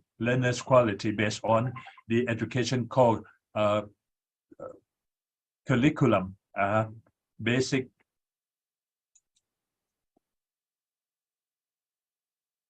called curriculum, and then the last section I will talk about lesson plan as you saw the last slide of Dr. Lucilla. Okay, so I would like to start. Do you still remember the song yesterday? Good morning. I'm glad to meet you. So happy to see you today. I hope that we can be good friends. You and I happy to be friends. La la la la la la la. You can start the class by using the song, or you can use any physical activity so that your students stay alert. เวลาเราจะเริ่มสอนเนี่ยอาจารย์ครับเด็กเล็กๆเนี่ยเขาก็จะค่อนข้างสมาธิความพร้อมบางทีคุณครูต้องมีสัญญาณให้เด็กเขารู้ว่าเราจะเริ่มเรียนกันแล้วนะคุณครูมายืนแค่หน้าชั้นเฉยๆก็อาจจะเป็นสัญญาณบอกได้ว่าเราจะเริ่มเรียนแล้วแต่เด็กบางคนเขาอาจจะยังคุยอยู่กับเพื่อนๆไม่ได้สนใจเราอยู่ตรงหน้าห้องเรียบร้อยแล้วเราก็ต้องมีวิธีการอื่นเช่นเราอาจจะใช้เพลงในการกระตุ้นความสนใจนั่นหมายความว่าห้องเรียนของเราจัดเป็นยังไงถ้าจัดเป็นแถวที่เป็นนั่งคู่นึกภาพห้องเรียนนะครับผมไม่ทราบว่าแต่ละห้องเรียนของอาจารย์จัดยังไงหรือจะจัดเป็นโต๊ะเป็นกลุ่มก็แล้วแต่บริบทของห้องเรียนอีกเราก็ให้สัญญาณว่าเอาแถวที่1 2 โต๊ะที่จับคู่กันเนี่ยเป็นแถวที่1สมมุติในห้องมี4แถวที่1อยู่ด้านซ้ายต่อมาแถวที่2อีก2โต๊ะที่เป็นคู่ยาวไปจนถึงท้ายห้องแถวที่3แถวที่4แถวที่1เริ่มก่อนเริ่มของเพลงเลยก็ Good morning I'm glad to meet you ต่อมาด้วยแถวที่2 3 4พอมาอีกชั่วโมงนึงของวันใหม่ แถวที่4เริ่มก่อน Are you ready start แล้วก็ Good morning I'm glad to meet you so happy to see you today จะให้เป็นวรรคตอนก็แล้วแต่อาจารย์เป็นคนสั่งหรือเรามีเพลงทักทายกันตอนเช้าตอนบ่ายง่ายๆ Good morning how are you I'm glad Good morning how are you I'm fine thank you and you Good morning how are you I'm fine thank you and you จะให้ร้องเป็นแถวทีละแถวก็ได้จนกระทั่งค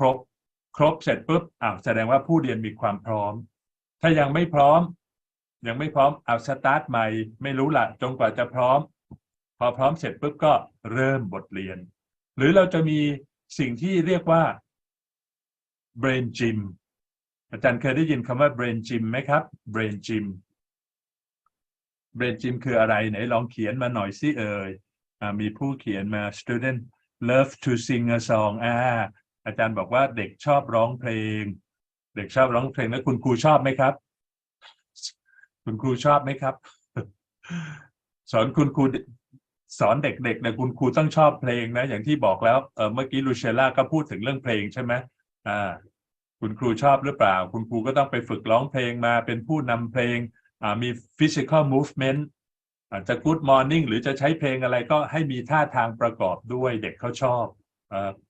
ผมไปดูนิเทศคุณครูฟิลิปปินส์กับคุณครูฝรั่งของสังกัดอบจ.นนทบุรีพอดีทางอบจ.นนทบุรีก็มีคอนแทคทำ MOU ร่วมกับคณะครุศาสตร์จุฬาให้หาครูภาษาอังกฤษในช่วงแรกๆก็จะเป็นชาวต่างประเทศหรือฝรั่งนะพูดง่ายๆคือเจ้าของภาษาพอช่วงหลังๆเนี่ยมีครูฟิลิปปินส์เข้ามาด้วยและปรากฏว่าครูฟิลิปปินส์สอนหนังสือสนุกมากมีความตั้งใจสูงแล้วก็แบบทุ่มเท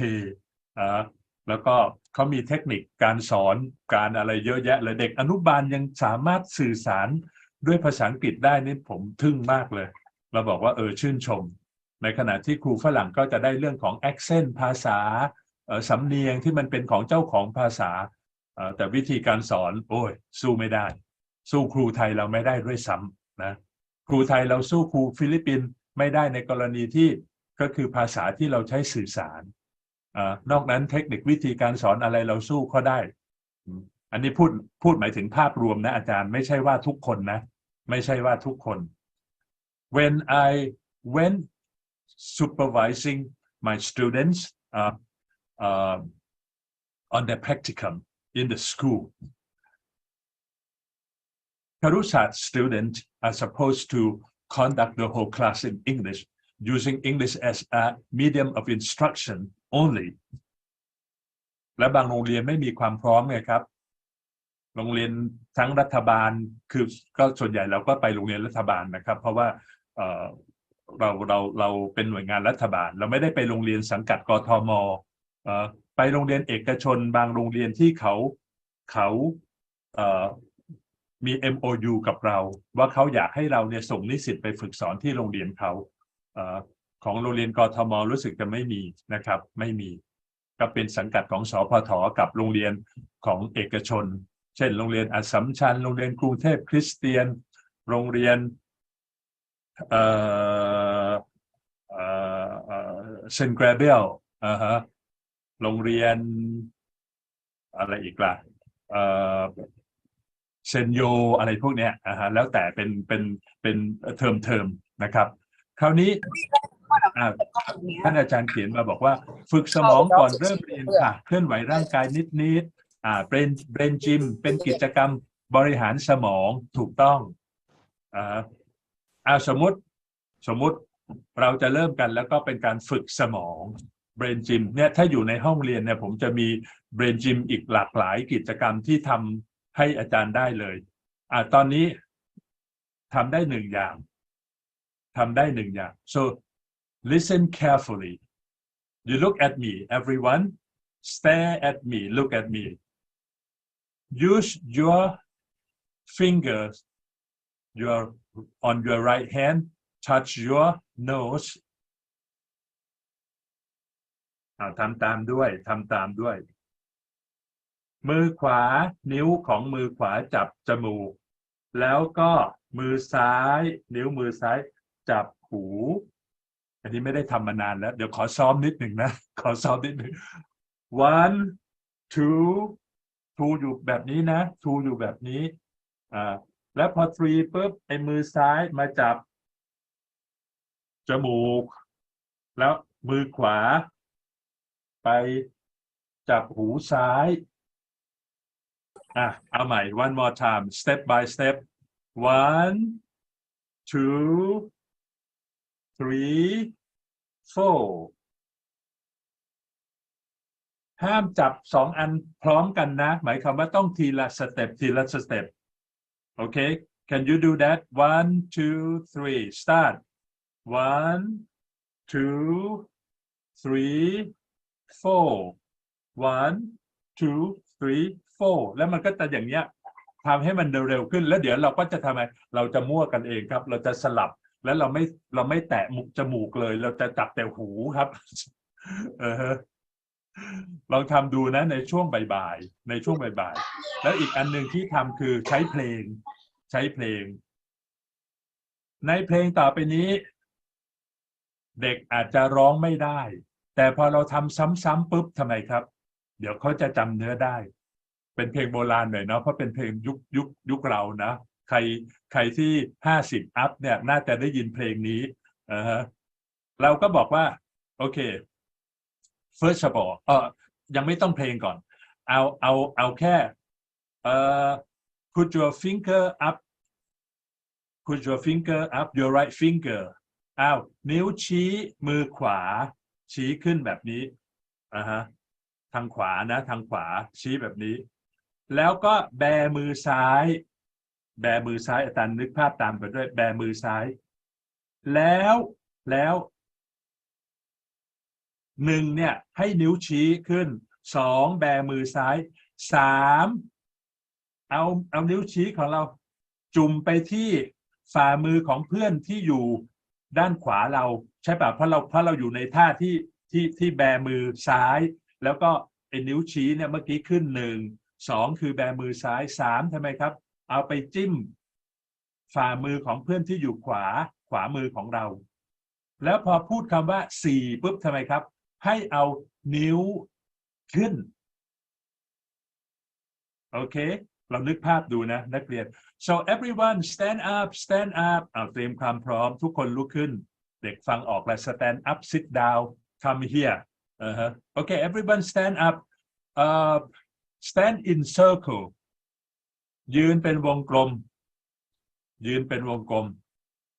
เพราะว่าถ้าเป็นวงกลมเนี่ยมันจะสนุกเนาะเพราะว่ามันจะเป็นวงokay first stand apart a few meters เราก็บอกว่ายืนให้ห่างพอสมควร first of all okay put your right finger up in the air next put your left palm okay on your left side and then when I say 1 you move your finger up 2 you put your left palm okay and then when I say 3 1 2 3 you put your right finger into your friend's palm and if you hear the number 4 your finger must jump up and then your palm must catch your friend's finger เห็นไหมครับเราเริ่มก่อนเราก็จะเตรียมความพร้อมหลังจากที่เรา give order บอกคำสั่งให้ลูกศิษย์เราเรียบร้อย okay are you ready yes 1 2 3 and a half แล้วเราก็หลอกไง 3 and a half 3 ครึ่งหลายคนจะยกมือขึ้นเลยบอกอยู่ทำผิดกฎเนี่ยเราก็ลองทำอย่างนี้เด็กเขาก็จะรู้สึกตื่นตัวอยู่ตลอดเวลาคราวนี้เราก็จะใช้เพลงบ้างเมื่อกี้เป็นแค่ท่าทาง number เฉยๆเอานี้อยู่ในท่าพร้อมเลยอยู่ในท่าพร้อมคือ นิ้วชี้ขวาจิ้มไปที่ฝ่ามือซ้ายของเพื่อนที่แบออกมาและไอ้มือซ้ายของเราก็แบไปด้วยเพราะเพื่อนที่อยู่ด้านซ้ายมือเราเขาจะได้เอานิ้วชี้ของเขาจิ้มแล้วเราก็เริ่มเพลงเลยครับถ้าได้ยินคำว่าบัวบานได้ยินคำว่าบัวบานเมื่อไหร่ขอให้นิ้วชี้ที่จุ่มฝ่ามือซ้ายของเพื่อนอยู่รีบขึ้นและไอ้ฝ่ามือซ้ายที่มีเพื่อนมาจิ้มเราเนี่ยให้รีบงับเลยครับถ้าได้ยินคำว่าบัวบานอยู่ท่าพร้อมจิ้ม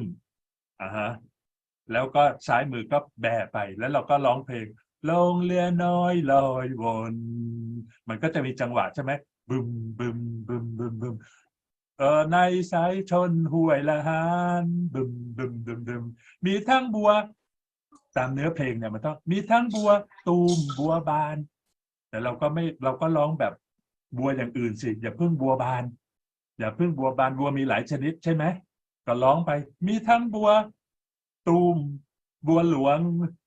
เนี่ยเด็กเขาก็จะตื่นตัวกิจกรรมพวกนี้หรือแม้แต่เพลงที่เรารู้จักกันดีคืออะไรครับอาจารย์ If you're happy and you know clap your hand If you're happy and you know please stand up แล้วห้ามปรบมือเพราะเราจะร้องแบบเนื้อร้องเดียวคือ If you're happy and you know clap your hands If you're happy and you know clap your hands สำหรับเด็กเล็กๆเนี่ยก็คือออกทีละ1คำสั่งเขาก็จะได้ฟังรู้เรื่องวันที่2หรือชั่วโมงต่อไปก็อาจจะ If you're happy and you know please stand up ไม่ต้องปรบมือแล้วนี่ไงครับเป็นการให้คำสั่งฝึก listening comprehension มีท่าทางประกอบมีการเคลื่อนไหวก็คือเข้ากับหลักการของ TPR เมื่อสักครู่นี้ที่ดร. Lucilla พูดมาTotal Physical Response เตรียมให้ร่างกายพร้อมตอบสนองแล้วก็เรียนแล้วก็ใช้ Brain Gym นี้ก็อาจจะสมองต้องสั่งการเนาะซ้ายขวาหลบให้ดีคุณครูห้ามสอนหนังสือเด็กแบบเลคเชอร์อย่ามาเลคเชอร์นะต้องมีกิจกรรมเป็นฐานอย่างที่บอกไปแล้วเมื่อวานนี้เยอะแยะไปหมดเลยก็ถ้าผมไปดูฝึกสอนแต่เผอิญผมไม่ได้ดูประถมที่โรงเรียนนิสิตครุศาสตร์ที่เอกประถมศึกษาจะไปฝึกสอนที่โรงเรียนสาธิตจุฬาฝ่ายประถมเขาจะมีอาจารย์ไปดูฝึกสอนแต่ถ้าเอกภาษาอังกฤษเขาก็จะเรียนกับเราและผมเองก็เป็นคนสอนวิชา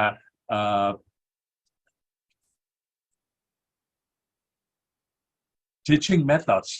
for English teachers at primary level วิธีการสอนภาษาอังกฤษสำหรับครูประถมนะฮะ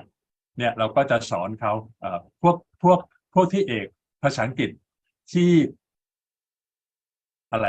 เน้นทางด้านประถมศึกษาเขาจะไม่ได้เรียนวิชาภาษาอังกฤษเยอะแยะมากเหมือนกับเด็กมัธยมเขาเรียกเป็นมัธศิลป์มัธยมศิลป์มัธยมวิทย์แล้วก็มีประถมนี่เขาก็ต้องสอบผ่าน screening test นะครับเพราะว่าใครที่จะมาเอกภาษาอังกฤษเนี่ยมีผู้เรียนอยากจะเรียน100 กว่าคน200 กว่าเกือบ200ทุกปีเวลามา screening test เนี่ยเขาต้องมาสอบทุกทักษะเลยครับฟังพูดอ่านเขียนแล้วก็ประกาศคะแนนปีหนึ่งก็จะรับ40หรือ45คนสูงสุดรับ50คนและใน50คนจะมี15คนแรกที่สามารถเอกขั้นสูงได้แปลว่าคะแนนเขาสูงสามารถเอกเป็นเหมือนดับเบิลเมเจอร์ครับเรียนภาษาอังกฤษที่เข้มข้นเลยคราวนี้ในคอนเทนต์ที่จะพูดถึงในวันนี้นะครับก็จะมีที่สีน้ำเงินที่ให้อาจารย์เห็นคราวนี้เมื่อวานนี้ได้พูดไปแล้วถึงเรื่องของอะไรครับlearner's quality และเดี๋ยวจะมาดูกันว่าอาจารย์คงได้เห็นมาแล้วล่ะแต่อาจจะไม่รู้ได้ไปวิเคราะห์ได้ไปดูอะไรไหม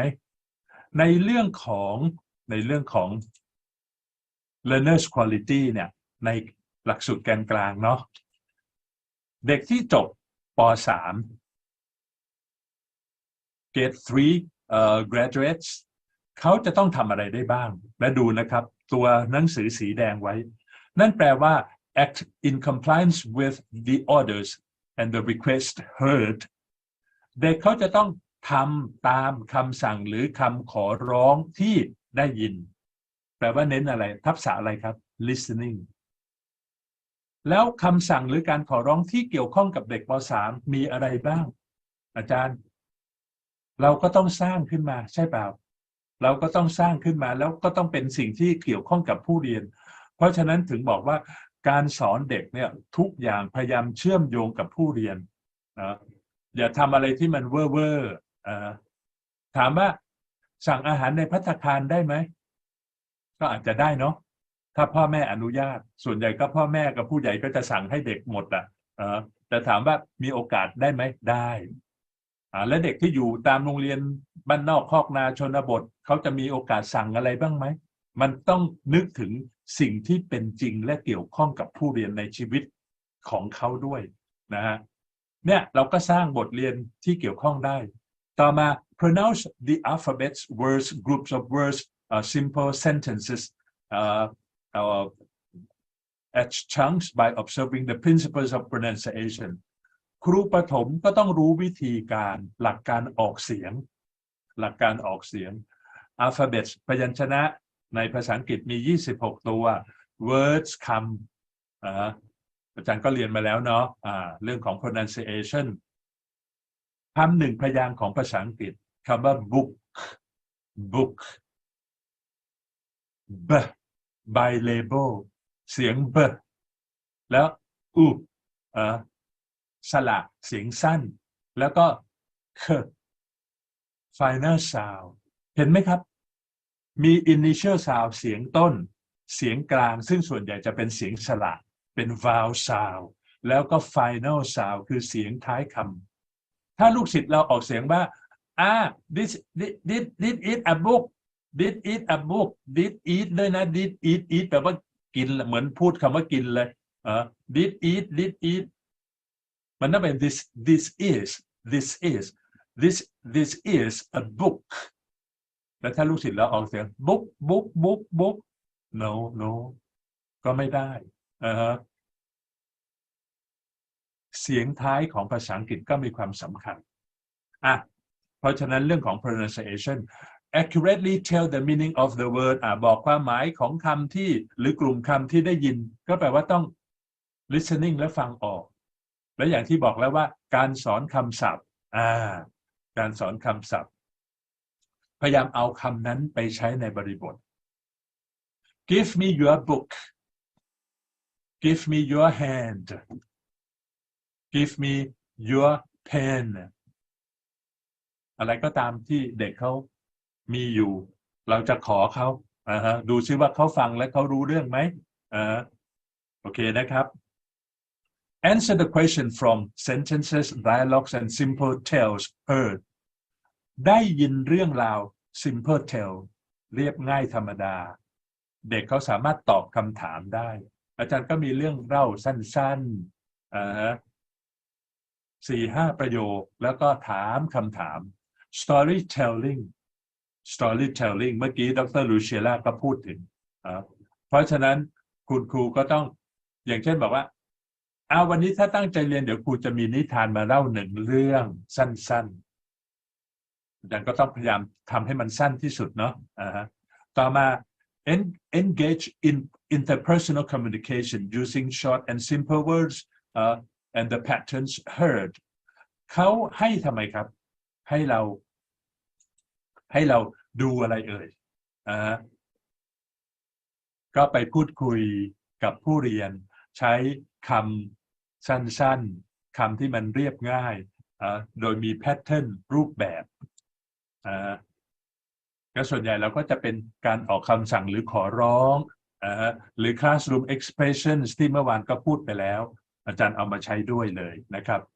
use simple orders and requests อันนี้ก็ไปตรงกับบรรทัดแรกเลยให้ใช้คำสั่งหรือการขอร้องแบบง่ายๆหรือ tell their needs in simple words บอกความต้องการของตัวเองโดยใช้คำง่ายๆการขออนุญาตเป็น classroom expression เพราะฉะนั้นภาษาไทยที่เด็กเขาใช้ในห้องในการเรียนการสอนอาจารย์เอามาเทิร์นให้เป็นภาษาอังกฤษให้หมดและสิ่งพวกนี้เขาต้องเจอในชีวิตประจำวันอยู่แล้วป .1 ป .2 ป .3 คงไม่ได้ใช้โครงสร้างอะไรที่มันยากซับซ้อน no ไวยากรณ์ยังไม่ค่อยได้ introduce สักเท่าไหร่เลยสำหรับเด็กเล็กๆนะครับ request and give personal data together with their friends การขอร้องเช่นขอยืมปากกาขอยืมดินสอขอยืมไม้บรรทัดเพื่อนควรจะมีแพทเทิร์นอันนี้แล้วเด็กเขาก็ควรจะใช้ได้ด้วยหมายถึงรู้จักการใช้แล้วก็ให้ข้อมูลส่วนตัวกับเพื่อน Hello my name is Rachen what's your name what's your name เขาก็ต้องตอบไปได้โอ้สมศักดิ์รัตดา something like that encourage your students to use English most of the time เด็กไทยเราเนี่ยก็จะไม่ใช่เด็กไทยอย่างเดียวละคนไทยขวยเขินที่จะใช้ภาษาอังกฤษก็เขาบอกว่าก็เราเป็นคนไทยเราก็พูดภาษาไทยได้ทำไมเราต้องใช้ภาษาอังกฤษก็นี่เป็นการฝึกไงแล้วถ้าแกไม่ฝึกแล้วเมื่อไหร่มันจะเป็นล่ะใช่หรือเปล่าห้องเรียนเนี่ยเป็นเรียกว่าเซฟโซนไม่รู้นะอาจารย์ต้องทำให้ห้องเรียนเป็นเซฟโซนสมัยก่อนเนี่ยครูภาษาอังกฤษดุมากอาจารย์เรียนทีหนึ่งหัวขี้หดตดหายกันหมดso the classroom should be supportive for language learning and should be safe zone for your students เพราะฉะนั้นห้องเรียนควรจะปลอดภัยแล้วก็ทำไมครับเป็นเซฟโซนให้กับผู้เรียนเนาะเข้ามาในห้องเรียนภาษาอังกฤษมีความสุขที่สุดคุณครูใจดีก็เหมือนเพลงที่ภาษาไทยก็ร้องอะไรนะครับโรงเรียนของเราน่าอยู่คุณครูใจดีทุกคนเด็กๆก็ไม่ซุกซนเด็กทุกคนชอบมาโรงเรียนชอบมาโรงเรียนอาจารย์ก็ใส่เนื้อร้องภาษาอังกฤษเข้าไปใส่เนื้อร้องภาษาอังกฤษเข้าไปเตรียมความพร้อมของเด็กก็บอกเริ่มเพลงของเราโรงเรียนของเราน่าอยู่จะแต่งยังไงดีครับเดี๋ยวแต่งนะครับอาจารย์ราเชนมีอยู่แล้วเพลงช้างน้องเคยเห็นช้างหรือเปล่าเด็กร้องได้กันทั่วประเทศ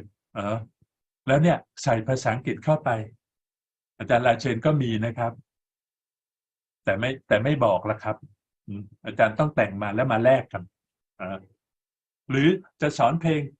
ที่เกี่ยวกับไวยากรณ์เดี๋ยวค่อยพูดถึงเรื่องเพลงเพราะเดี๋ยวจะมีเซสชั่นตรงนั้นด้วยเดี๋ยวโม้เยอะไปแล้วไม่มีเรื่องไปพูดในตอนนั้นโอเคนะครับอาจารย์ต่อมา tell their own feelings about various objects เช่นวัตถุต่างๆที่อยู่รอบตัวและบอกความรู้สึกเกี่ยวกับสิ่งของที่อยู่รอบๆตัวเขาหรือกิจกรรมโดยผ่าน pattern through the patterns ที่ได้ยินเนี่ยเน้นเกี่ยวกับเรื่องของการฟังต่อมา verbally provide information about themselves and matters around them คราวนี้ให้ข้อมูล verbally ด้วยวาจาก็แปลว่าพูดแล้วเกี่ยวกับข้อมูลที่อยู่รอบตัวเองแล้วก็ทำไมครับเรื่องราวที่อยู่รอบตัว categorize words among persons animals and objects แบ่งแยกประเภทได้ว่าสิ่งของพวกนี้เป็นคนหรือมีชีวิตสิ่งของพวกนี้เป็นสัตว์มีชีวิตแน่นอนสัตว์ก็ต้องมีชีวิตแล้วก็วัตถุต่างๆและวัตถุที่อยู่ที่ไหนในห้องครัววัตถุที่อยู่ในโรงเรียนวัตถุที่อยู่ในห้อง living room เดี๋ยวจะมีตัวอย่างที่ผมบอกนะครับว่าได้ไปสอนเด็กๆเนี่ยป.3 ป.4 1กลุ่มเราก็เรียกว่าเป็นจูเนียร์กับกลุ่มป.5 กับป.6 เป็นซีเนียร์2กลุ่มแต่เด็กแค่ประมาณ15คนเปิดซูมทุกคนต้องเปิดซูมบอก ความต้องการไปหมดแล้วการสอนเด็กๆโดยผ่านซูมเนี่ยเป็นออนไลน์เนี่ยสอนยากมากแต่โชคดีที่นักเรียนให้ความร่วมมือถ้าเด็กเล็กจูเนียร์เนี่ยคุณพ่อคุณแม่อยู่ห่างๆคุณพ่อคุณแม่มีชั่วโมงแรกๆคุณพ่อมายืนคุมเลยบอกโอ้ตายแล้วน่าเกรงกลัวมากแล้วลูกก็ทำไมครับไม่ค่อยกล้าตอบไม่ค่อยอะไรเลยบอกว่าให้เด็กเขามีพื้นที่ส่วนตัวนิดนึงเวลาเรียนออนไลน์ผ่านซูมเนาะคุณพ่อคุณแม่คอยช่วยเหลือตอนที่เขามีปัญหาแล้วกัน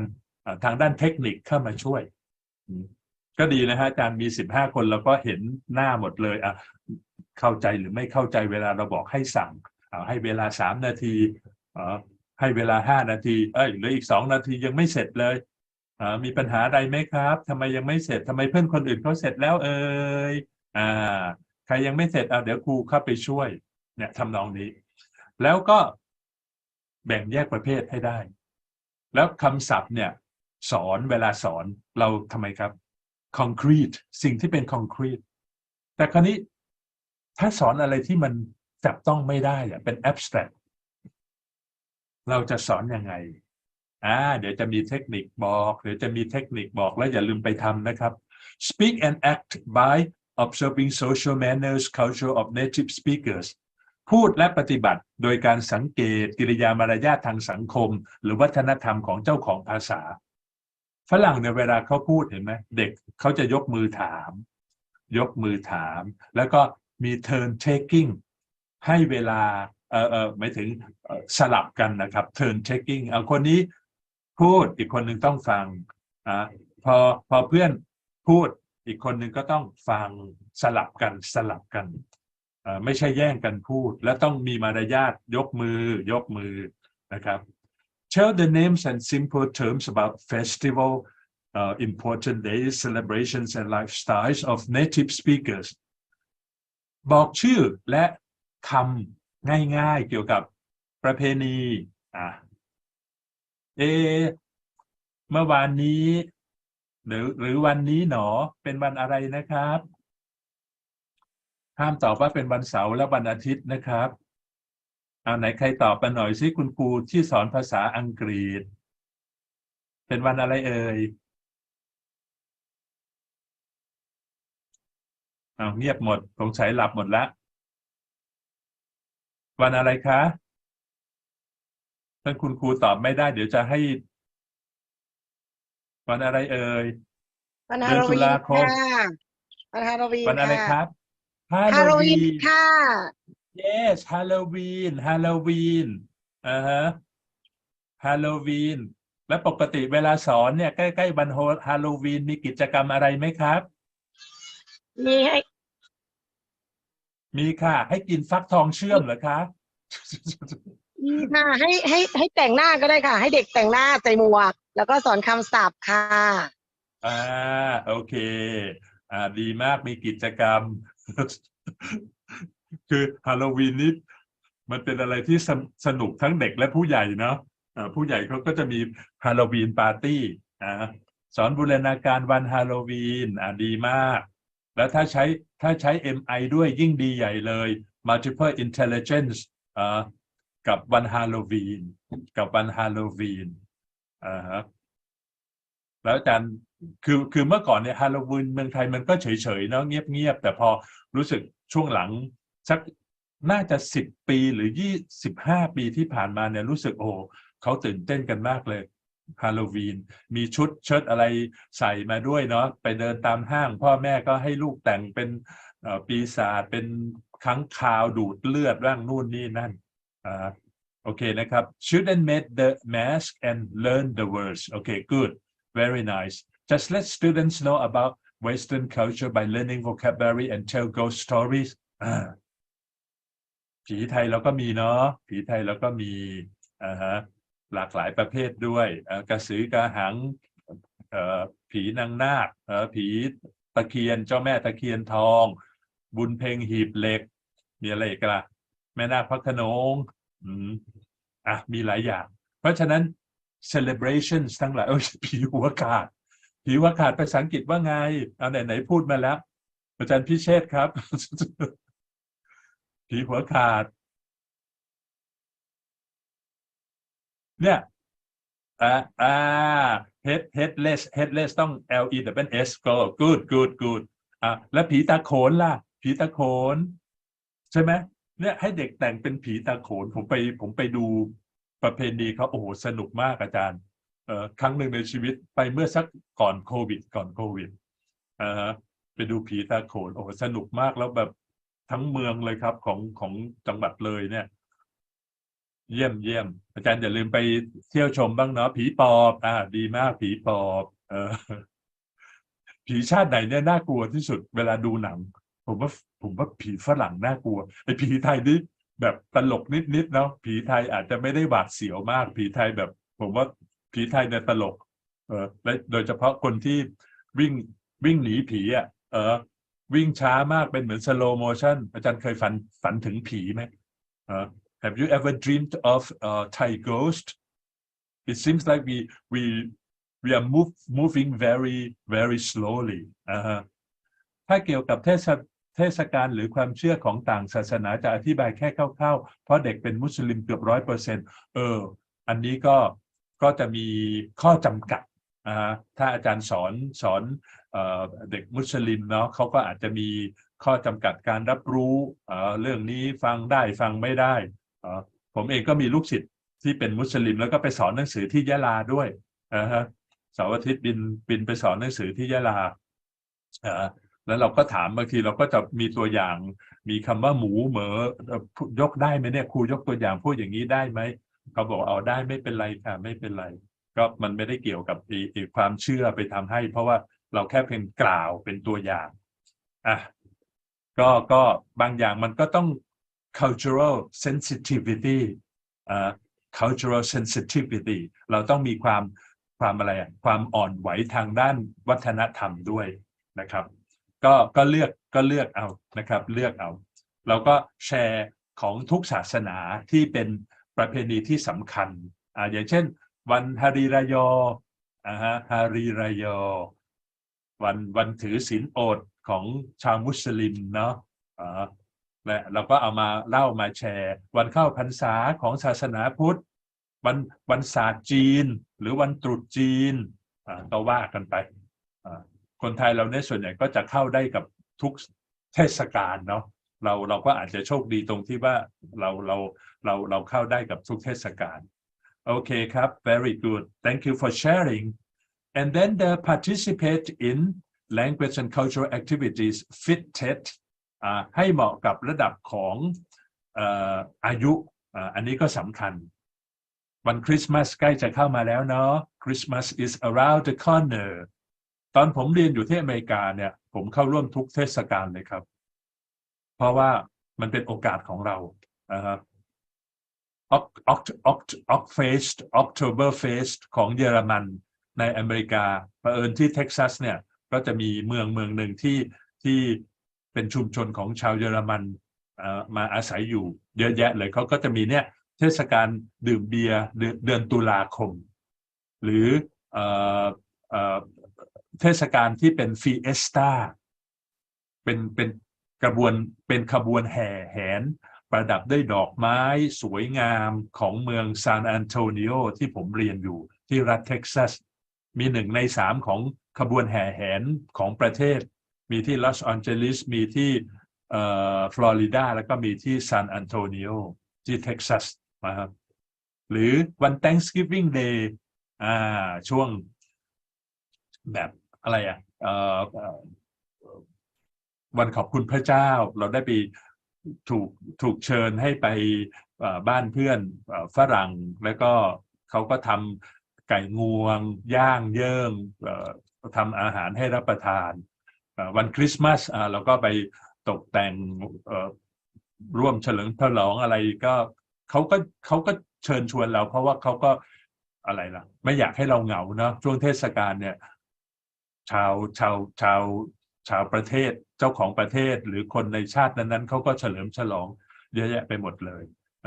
หรือ April's Fool Day ก็จะมีตลกเนี่ยฮาโลวีนก็เหมือนกันครับเพื่อนข้างห้องเนี่ยมาเคาะห้องแล้วก็เอาลูกปั๊มกินให้แล้วก็เขียนอะไรตลกใต้รูปพัมกินผ ผมยังจำได้เลยว่าเรียนรู้คำศัพท์อันหนึ่งอันนี้ผมเล่าให้กับอาจารย์หลายท่านเลยที่เคยอบรมด้วย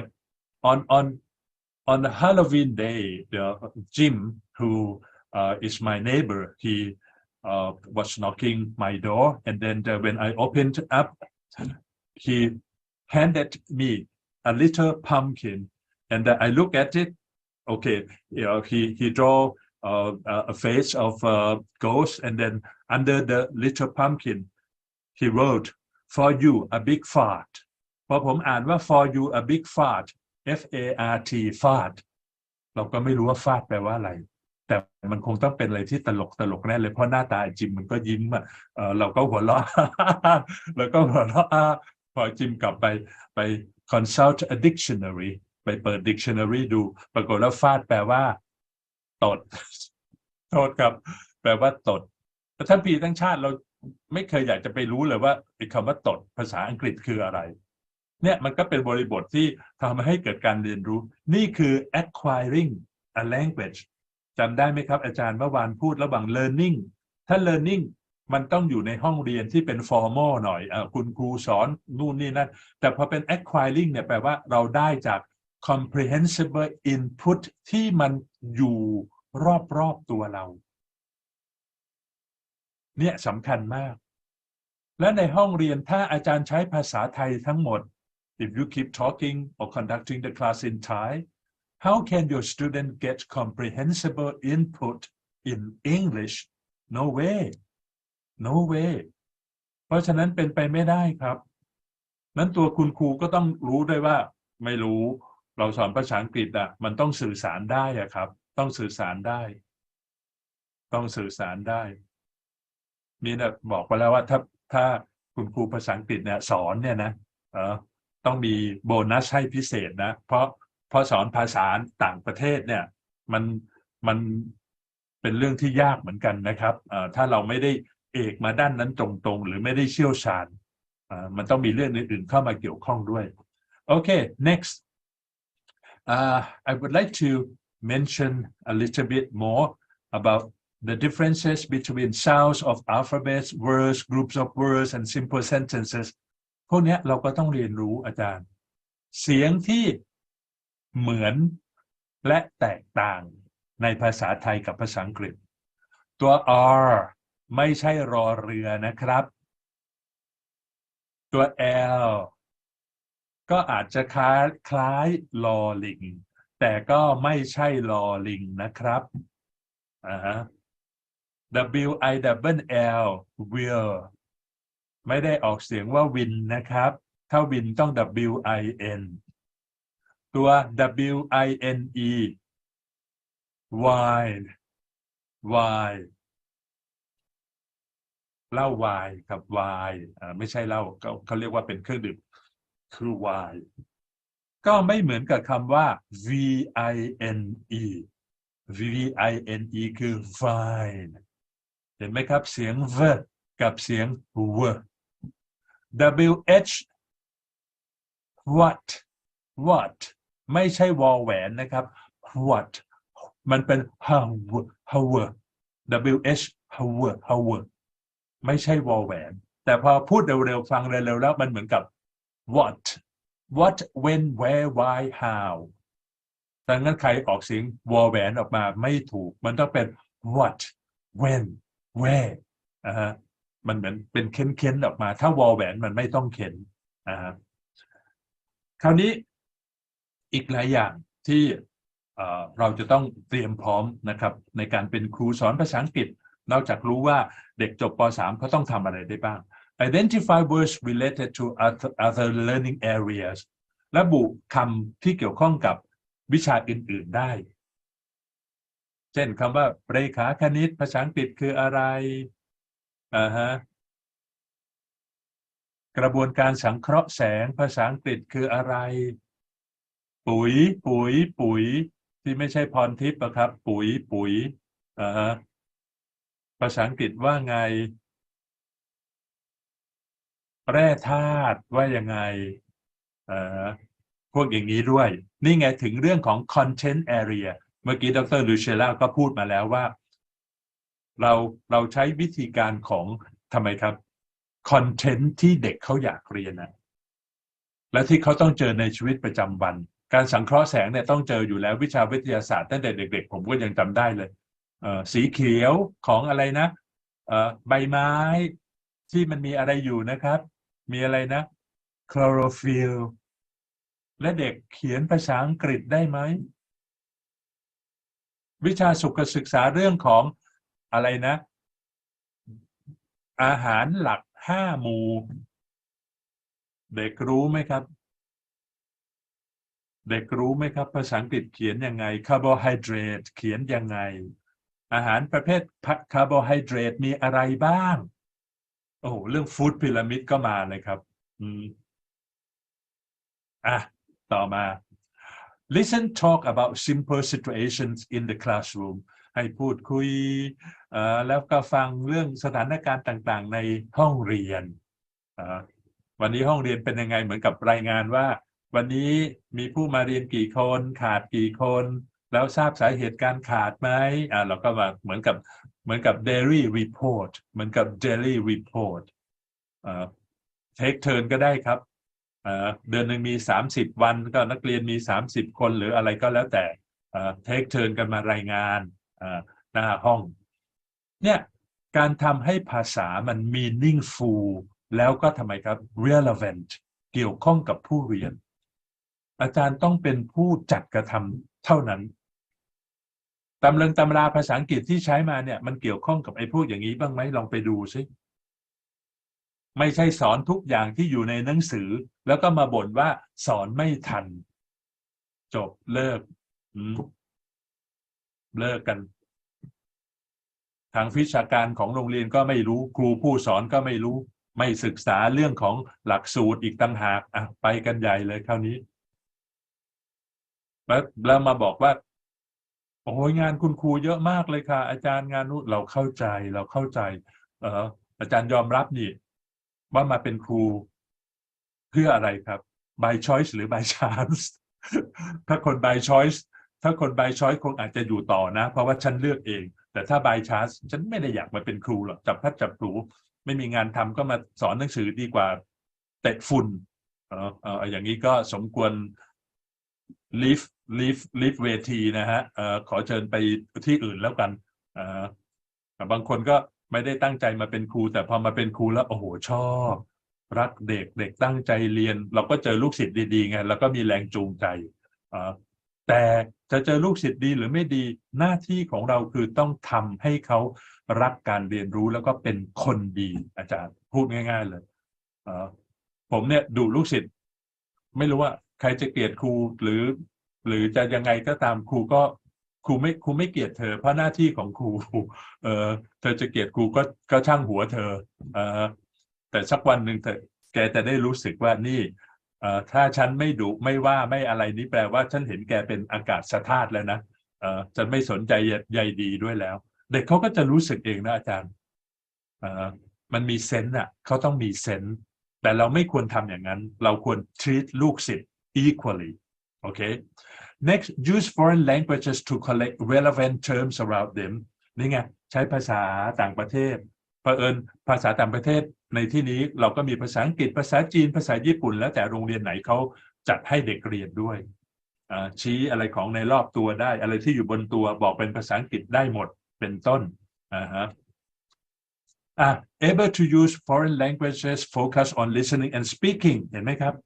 นี่เขาเขียนมาเลยข้อมูลนี้มาจากหลักสูตรเลยครับใช้ภาษาต่างประเทศเน้นการฟังและการพูดเพื่อจะ communicate สื่อสารเกี่ยวกับตัวเองเกี่ยวกับครอบครัวเกี่ยวกับโรงเรียนนี่ไงครับผมเลยจัดบทเรียนที่ต้องสอนเด็กจูเนียร์กับซีเนียร์เนี่ยเดี๋ยวจะให้อาจารย์เห็นตัวอย่างเลยและนี่เราก็คิดเองครับแล้วเราก็คิดเองแล้วปรากฏว่าคือเราเป็นผู้ใหญ่แล้วเรารู้ไงครับว่าเด็กนักเรียนเนี่ยเขาจะต้องเจออะไรบ้างเราก็มาตั้งเลยครับบทที่1ของผมที่นำเสนอไปแล้วคืออะไรครับ myself ตัวของฉันเองเ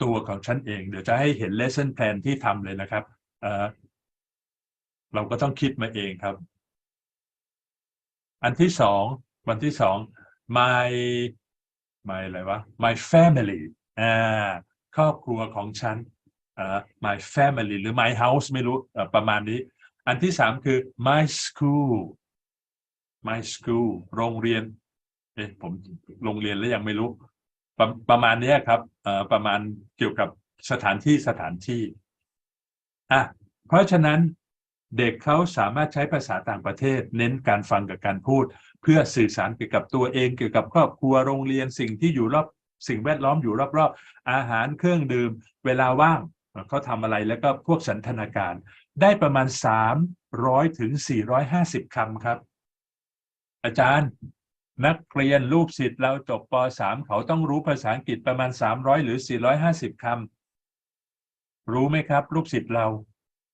และอาจารย์รู้ได้ยังไงว่าเขารู้300ถึง450คำ รู้ได้ยังไงนี่คือเด็กป.3 Use simple sentences in conversation ใช้ประโยคที่เรียบง่ายธรรมดาในการสนทนานี่คือสิ่งที่ cover ไว้สำหรับเด็กที่จบป.3 มาดูพวกที่จบป.6 บ้างครับ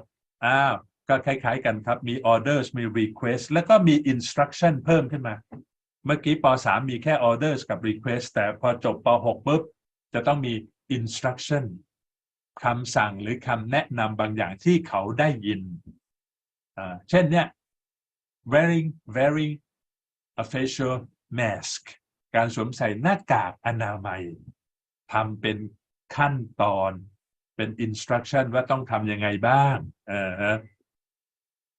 เห็นไหมครับแล้วนี่เกี่ยวข้องกับชีวิตประจำวันเขาต้องใส่เขาต้องปฏิบัติkeep social distancing ต้องทำยังไงล่ะล้างมือด้วยเจลแอลกอฮอล์เจลhand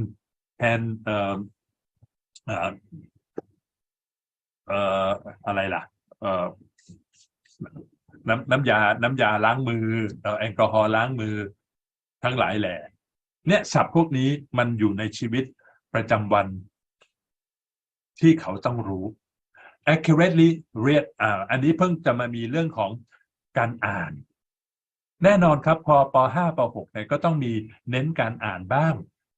อ่านประโยคอ่านข้อความอ่านเรื่องเล่าแล้วก็ short verse ก็เป็นคำกลอนสั้นๆ aloud ออกเสียงเพื่อให้รู้ถึง principles of reading การอ่านอาจจะได้เห็นคำได้ว่าคำนี้ออกเสียงแบบนี้เมื่อมาอยู่ในข้อความเป็นประโยคเป็นวลีเป็นอนุประโยคเป็นประโยคจะต้องอ่านยังไงนะครับ Choose specified sentences and text corresponding to the meanings of symbol or sign read อันนี้ก็จะเกี่ยวข้องกับการอ่านก็จะข้ามนะครับเพราะว่าเราจะเน้น2อันก่อน Tell the meaning idea and answer the question after listening to and reading dialogues, simple tales and stories เรื่องที่เด็กฟังแล้วมี background ด้านความรู้ข้อมูลมาบ้างแล้วคืออะไรครับอาจารย์ที่อาจารย์สามารถมาเล่าเป็นภาษาอังกฤษได้แล้วเด็กเขามีความรู้มีข้อมูลเป็นภาษาไทยมาบ้างแล้วคืออะไรเอ่ยช่วยตอบหน่อยแล้วช่วยตอบหน่อยแล้วแล้วเดี๋ยวจะให้ทำด้วยในช่วงบ่ายเนี่ยแล้วมีเยอะแยะเลยครับให้เลือกให้ช็อปได้เลยคืออะไรครับที่ผู้เรียนประถมเนี่ยเขามีความรู้พื้นฐานอยู่แล้วเคยได้ยินได้ฟังมาแล้วแต่เป็นภาษาไทยมีอาจารย์ตอบมาแล้วนิทานอีสปค่ะเยี่ยมการบวกลบเลขครับการอะไรนะครับการบวกลบครับการบวกลบก็ได้ครับอะไรอีกเอ่ยวิทยาศาสตร์ได้ไหมต้นไม้การเจริญเติบโตหลากหลายประเพณีต่างๆบทร้องเล่นบทร้องเล่นก็ได้ครับแต่เผอิญตรงนี้เขาจะต้องตอบคำถามด้วยเนาะอาจารย์ ดังนั้นการตอบคำถามมันก็ต้องมีเรื่องราวมีประเด็นการท่องเที่ยวของจังหวัดของตนก็อาจจะได้ครับเพราะว่าจังหวัดของเรามีสถานที่ท่องเที่ยวอะไรบ้างถ้าอยากจะไปจุ่มน้ำเนี่ยจุ่มน้ำจังหวัดเรามีไหมไปอาบน้ำเย็นๆหน่อยสบายหน่อยหรือจะไปพายเรืออะไรอย่างเงี้ยมีไหมไปล่องแก่งมีหรือเปล่าถ้าจะไปเดินอะไรล่ะเดินทางไกลเป็น trekking มีไหมพวกอย่างเงี้ยครับพอมันเกี่ยวข้องกับแผ่นดินของตัวเองเราจะมีความภาคภูมิใจเราจะมีความภาคภูมิใจลูกศิษย์เราก็จะมีความภาคภูมิใจด้วยนะครับเอาละต่อมาพูดถึงเรื่องของ speak นิทานอีสปอาหารที่ชื่นชอบเช่นส้มตำโอ้ยแสดงว่าหิวแล้วใช่ไหมครับเหลืออีก2 นาทีปิดไมค์ด้วยจ้า Write and speak in international interpersonal communication ก็คือเขียนแล้วก็พูดสื่อสารกันระหว่างบุคคล give orders make requests and give instruction อันนี้ก็คือโดยคำพูดหรือจะเขียนหรือพูดก็ได้เพราะว่าพอการผลิตภาษาเนี่ยมันทำได้2 อย่างคือเขียนกับพูด speak or write to express needs อะไรที่เป็นความต้องการเราก็เขียนหรือพูดได้หรือขอความช่วยเหลือต้องทำให้ได้นี่หมายถึงเด็กป .6 นะครับพอเรียนจบป .6 แล้วเขาต้องทำพวกนี้ได้เนี่ยมันก็จะเกี่ยวกับทักษะที่เน้นก็คือพูดกับฟังเป็นส่วนใหญ่อันนี้เราจะมีนิดหนึ่ง draw picture plan charts and tables to show what to show information that they have heard and read ให้วาดรูปเขียนแผนเป็นชาร์ตหรือเป็นตารางเพื่อแสดงถึงข้อมูลที่พวกเขาได้ฟังหรืออ่านเห็นไหมครับรับข้อมูลมาแล้วก็นำมาทำไมครับสื่อโดยการเขียนโดยการมีภาพประกอบนั่นก็คือเรื่องของ graphic organizers เมื่อกี้ดร. Lucilla ก็พูดมาต่อมาครับต่อมา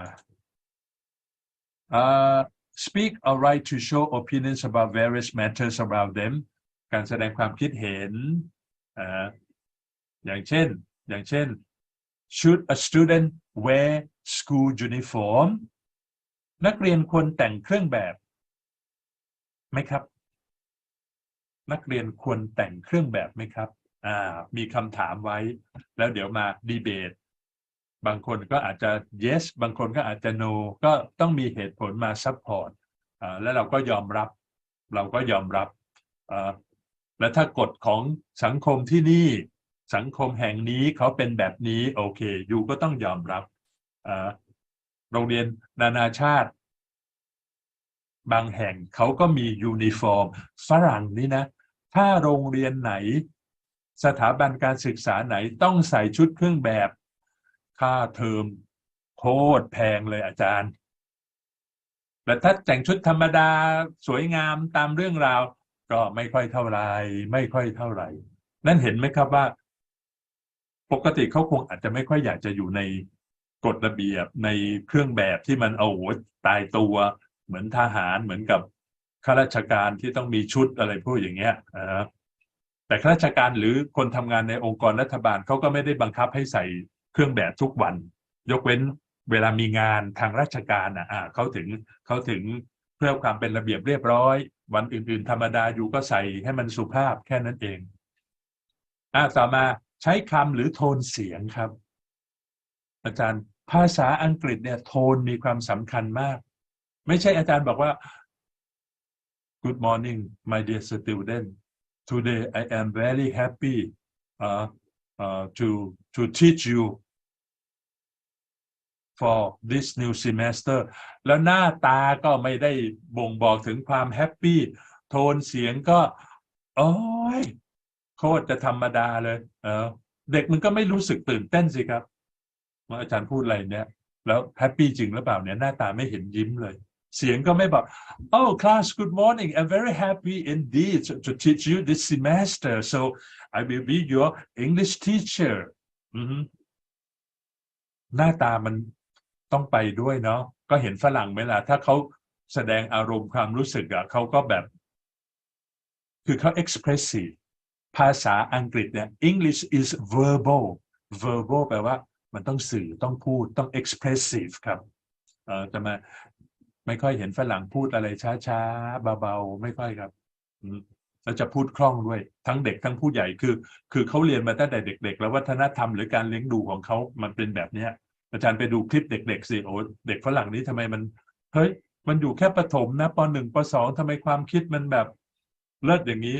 แล้วย้อนถึงตัวเองนะตอนเด็กๆคุณแต่ละฉันยังไม่กล้าพูดขนาดนี้เลยฉันยังไม่พูดเก่งไม่ได้มีเหตุผลแบบเลิศเท่าเด็กพวกนี้เลยเด็กเดี๋ยวนี้มันก็โตไวเนาะอาจารย์เด็กเขาโตไวบางทีก็เหมือนกับแก่แดดgive information about the festival อันนี้ก็เหมือนกันกับที่ทำแล้ว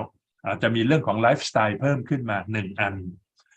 participate in language cultural กับ their interest ตามที่ตัวเองสนใจอันนี้เพิ่มแล้วก็ให้บอกความเหมือนความต่างเปรียบเทียบได้เกี่ยวกับการออกเสียงของประเภทหรือชนิดของประโยคอย่างที่บอกไปแล้วถ้าเป็น yes no question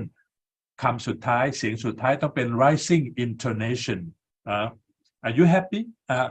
are you a student are you a student คุณเป็นนักเรียนใช่ไหมdo you like it คุณชอบมันหรือเปล่า where do you live